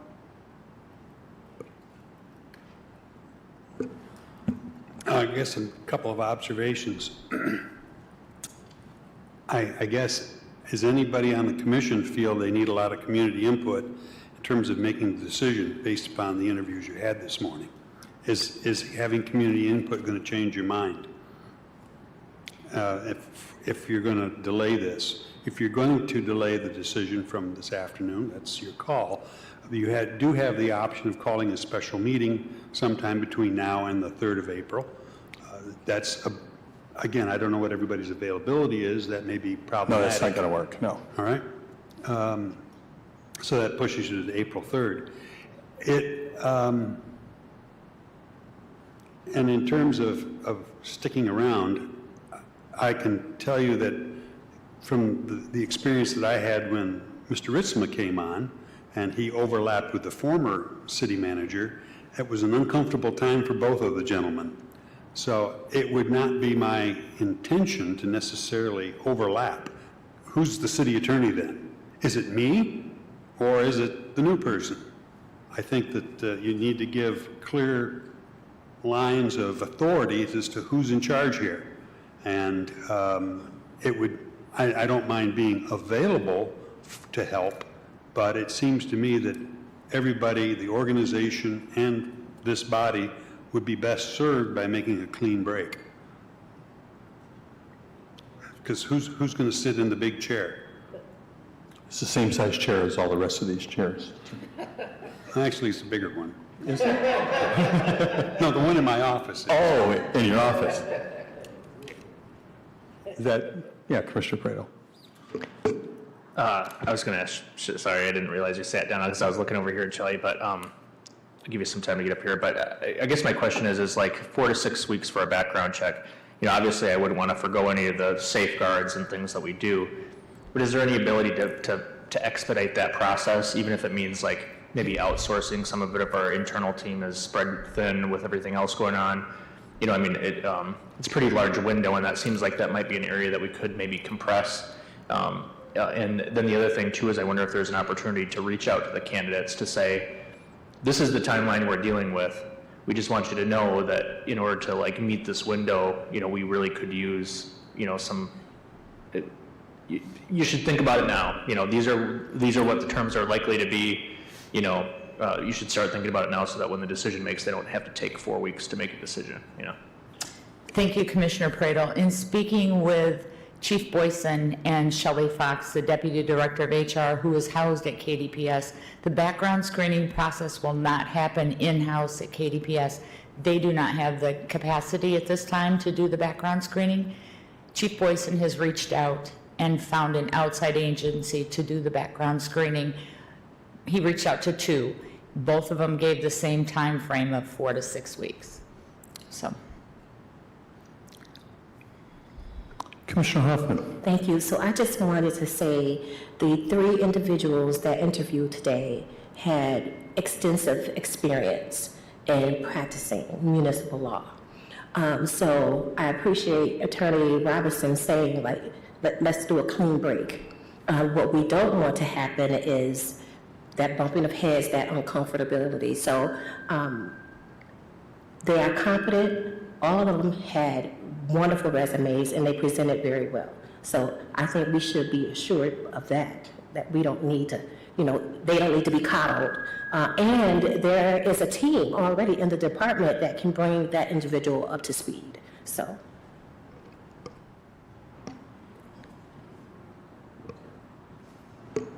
Commissioner Pradel? Question for Clyde. So if you're suggesting like a clean break, as you described it, is there some opportunity to provide some transition to the team so that the team is better equipped to help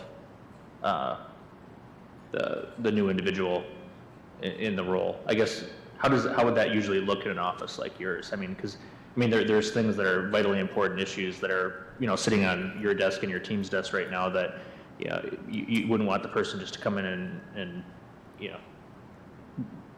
not have any context on and start from scratch on things that you might be midstream with. Well, there's two ways to do it. When my predecessor became the city attorney, Bob Sanabro wrote a extensive memo outlining everything that, here's what my successor should know. And the current legal issues and problems and challenges that he was kind of leaving into the lap. So that was that approach. When I became the city attorney, there had been an interim city attorney, and he walked in my office and he said, "Here," and handed me a bunch of files. So there's two ways to do it. Now, obviously, I had been a city attorney before. I knew my way around.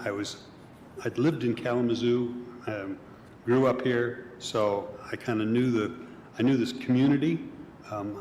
I said, the streets hadn't changed. Which ones run north and south and east and west?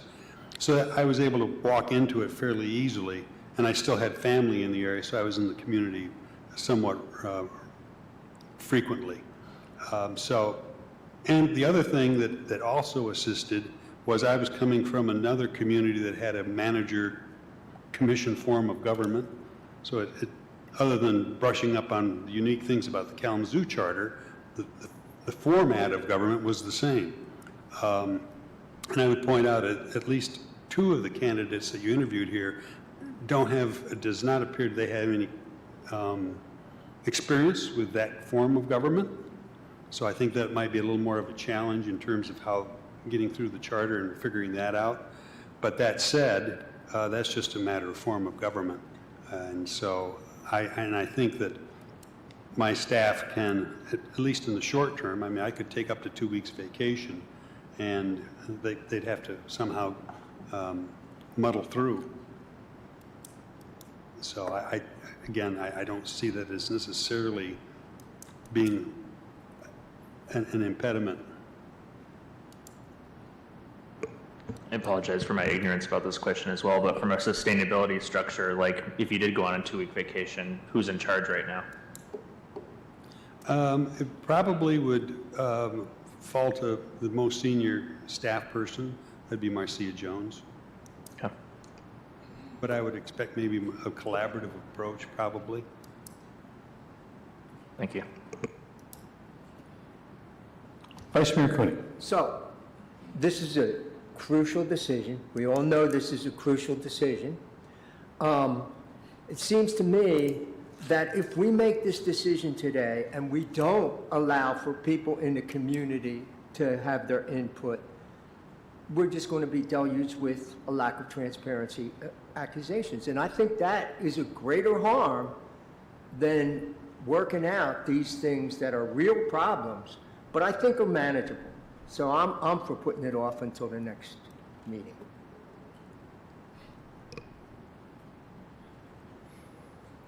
Commissioner Hess? Yes, I know that all three candidates had a chance to meet with the city attorney's office. I'd like to hear their input as well into the process. That's important because that's their family. That's who they're going to work with. And, Attorney Robinson has done a great job of creating that in that office, and we'd like to see it continue. So I want to listen to them as well. Commissioner Juarez? Yeah, so I came with the intentions of, having a discussion and picking somebody because of the time frame, right? We had the last round of individuals that came, and we found a candidate, and he flaked out, right? I hope you're watching this, and I hope you hear me too. And then we put Attorney Robinson in a position to say, okay, I can stay, and then, if we look at it from a good governing standpoint, right? For me, I do believe the community input is important. In the last round of trying to find attorneys, we, had the individuals be able to have the meet and greet, and there was not a big turnout, you know what I mean? And then even last night, like you were saying, there was not a huge turnout. I myself didn't come to the meet and greet yesterday because I had other obligations, and I do see that importance of saying, okay, we're in a position where we're trying to build trust with community, at the same time, transparency. And I think about, if we made the decisions today, would that be something where we can rely on our community leaders to be able to articulate the decision they made was a good decision? We need to trust that decision because we trust them and we know that the work they're doing is trustworthy, right?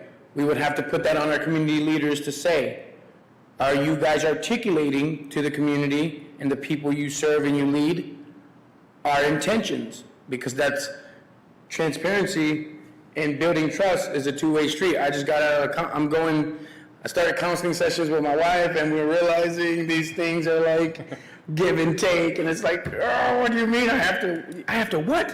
What do you mean okay. Okay, you're right. I do have to do that. And there are some things within the context of how we do business here, especially with this commission, where we have to, make decisions that, like the attorney, some of those attorneys said, not all people are going to like it, right? But I do believe that community is super important, right? So we're faced with the decision to say, do we make the decision now? And if we do the people who trust us and are here speaking on behalf of the community go back and articulate this was a good one for us, right? Or do they say, no, it's just another pulling a hat over your head type deal? Because I don't believe this is what it is. The intentions of our hearts have to be taken into consideration and how we make meaningful decisions about what's next for our city, because this is a huge thing. Even the one guy said, man, he's a myth, he's a legend, he's the abominable snowman, you know what I mean? And I mean, that's very honorable to have that type of person on our dais. And at the same time, the trust and the transparency is being built when we do the push and pull. And is this one of the decisions that if we make today, is going to make or break that? I'm not sure. Are there more decisions that, like even the other day when we had everybody show up about the pods being put on the north side, and that was a transparent, like that one right there, it was misconstrued. Information was given to people deliberately that wasn't true. And we had to sit here and articulate, hey, that's not the case here, right? Where we thought like, somebody's giving you not the right information, and now we have to circumvent and come to the back door and kind of clean things up. At the same time, what is asked of us? We have these positions to make decisions, and my hope is that when I make a decision, and when Chris makes a decision, and when the rest of you guys make a decision, that you filter it through the God filter in you. That you say, God, is this the right decision? Because we have somebody come up every meeting and do they pray and they say, God, give them the wisdom, God, give them the ability to make these decisions. And every time we have a meeting, we have somebody encouraging us to filter our decisions through our God filter. And even today, if we make that decision today, or if we don't, keep that in mind. So that way people can always say, Don, I trust when you make a decision. No matter if I didn't like it or not, I trust it. Because I know you're a man of prayer and you're going to take it to the Lord, and it's not just going to be willy-nilly, let's do this, because this is not a rabbit out of my hat act. This is us saying, let's find somebody that's going to be good for Kalamazoo, be good for this diocese, be good for this culture, be good for this whole community, right? And I think we can say we can find it in either one of those three individuals, right? They're able to do the job. Some of them have different personalities than others, right? And so it's just one of those things where it's the tug and pull. And so what do we do with that? Thank you, Commissioner Juarez. Commissioner Pradel? Sure. Just wanted to give some thoughts. After the first round, one of the things when we walked away from that, I felt tremendously proud of the fact that that process was very community-centered. And I remember early on in that first process, I had another community leader who reached out to me and I said, what are you guys doing a community survey? This is your appointee, And I was thinking to myself, okay, they're the commission's appointee, but who do we all work for? We work for the people of the city of Kalamazoo. Our appointees are servants of the people too. And, one of the things that I'm equally proud of is that even though we're rushed with the timetable, even though, it was a little demoralizing having that failed search the first time, is that we still stuck to that community-centered approach. And I'd hate to lose that in the final stage of it. I think a point you made, Don, about that the value of that community trust being more important than the potential of not having some crossover. I think that was a very astute point. And I'm really glad that we don't have any painfully stubborn people on this commission, because I really genuinely feel that we can all be convinced, right? And so I think that I think I could make a decision right now, but I also think that it wouldn't hurt to sleep on it.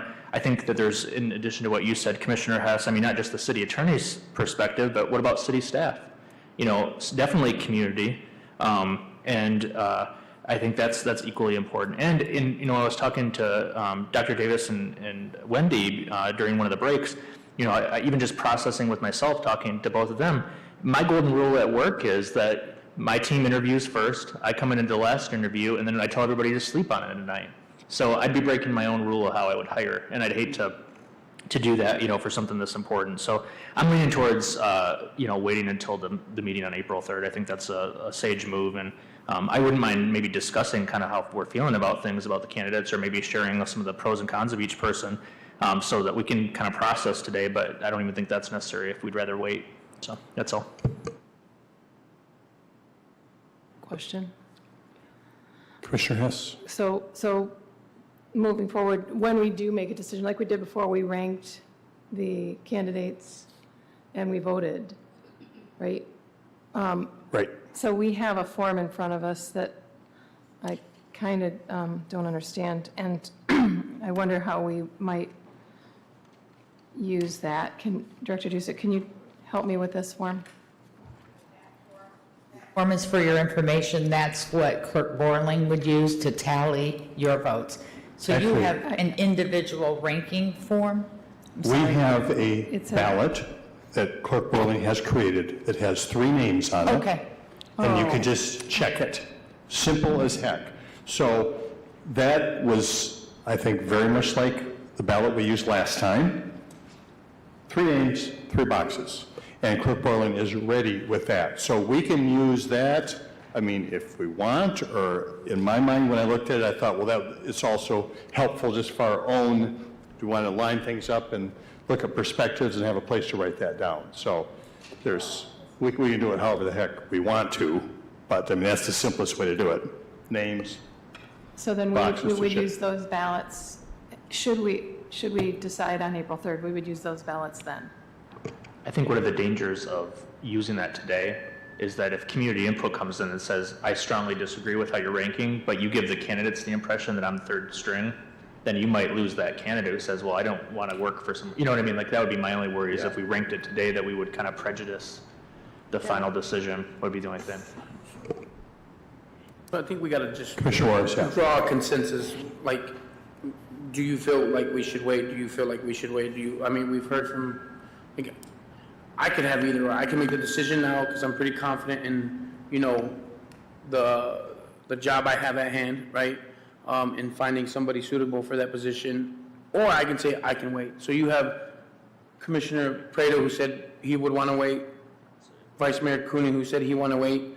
What says thus Ms. Hoffman?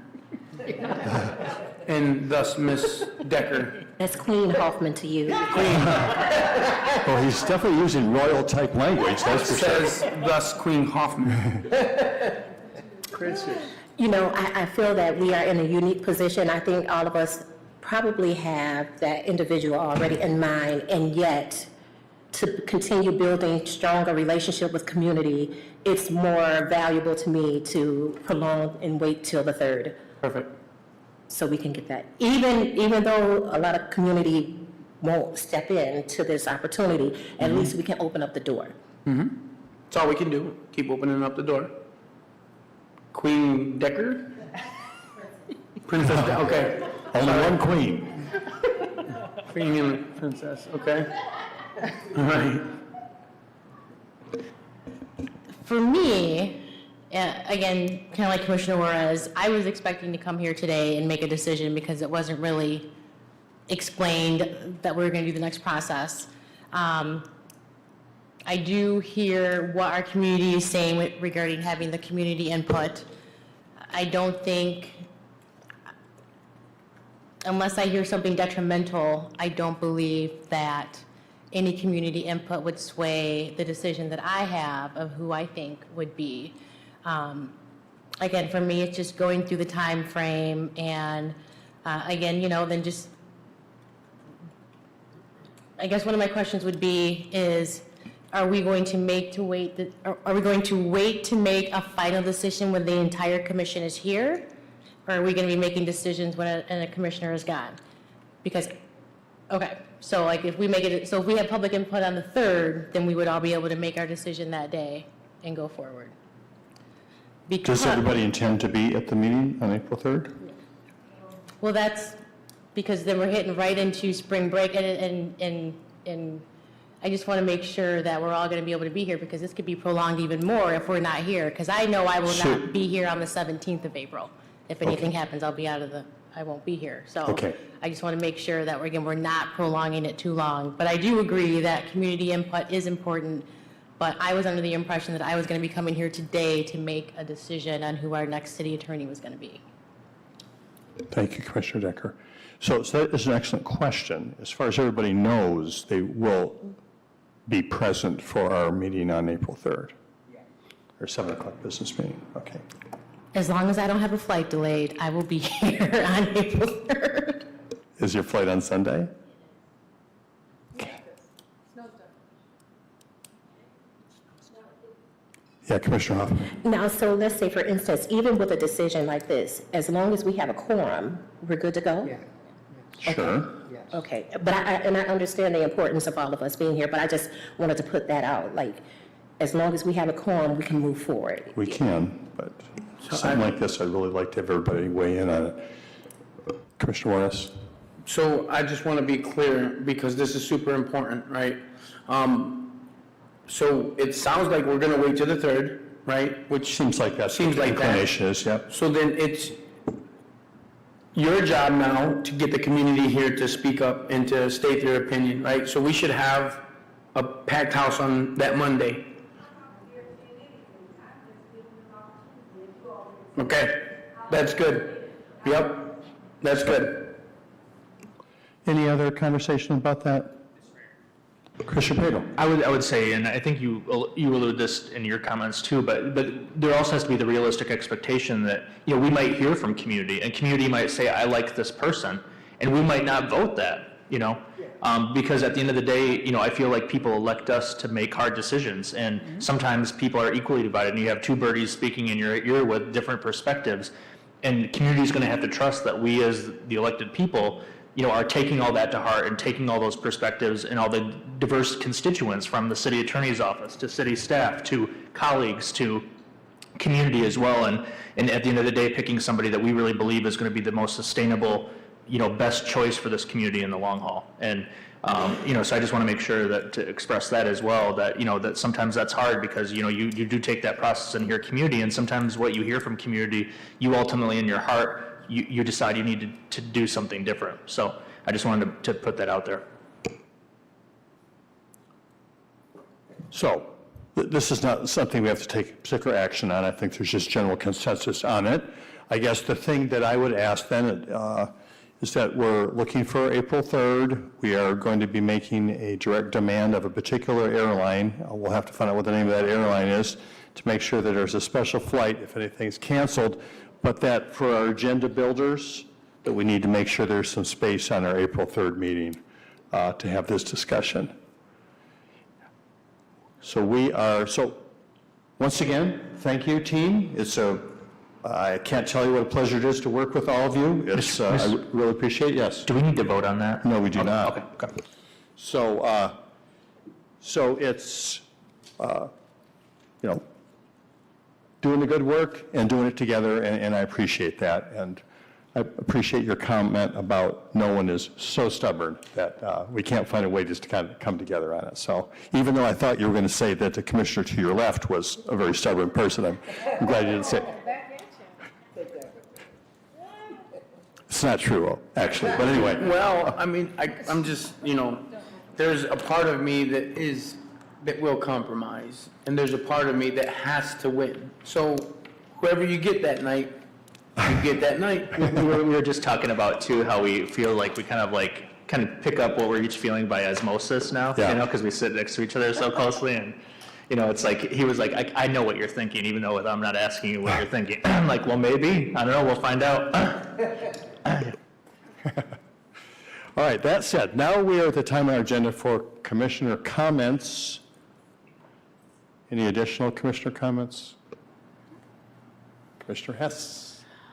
I just want to thank obviously HR and Director Dusek for the intentional work they put in addition to the subcommittee here on the dais, and Jeff Chamberlain for his work on this as well.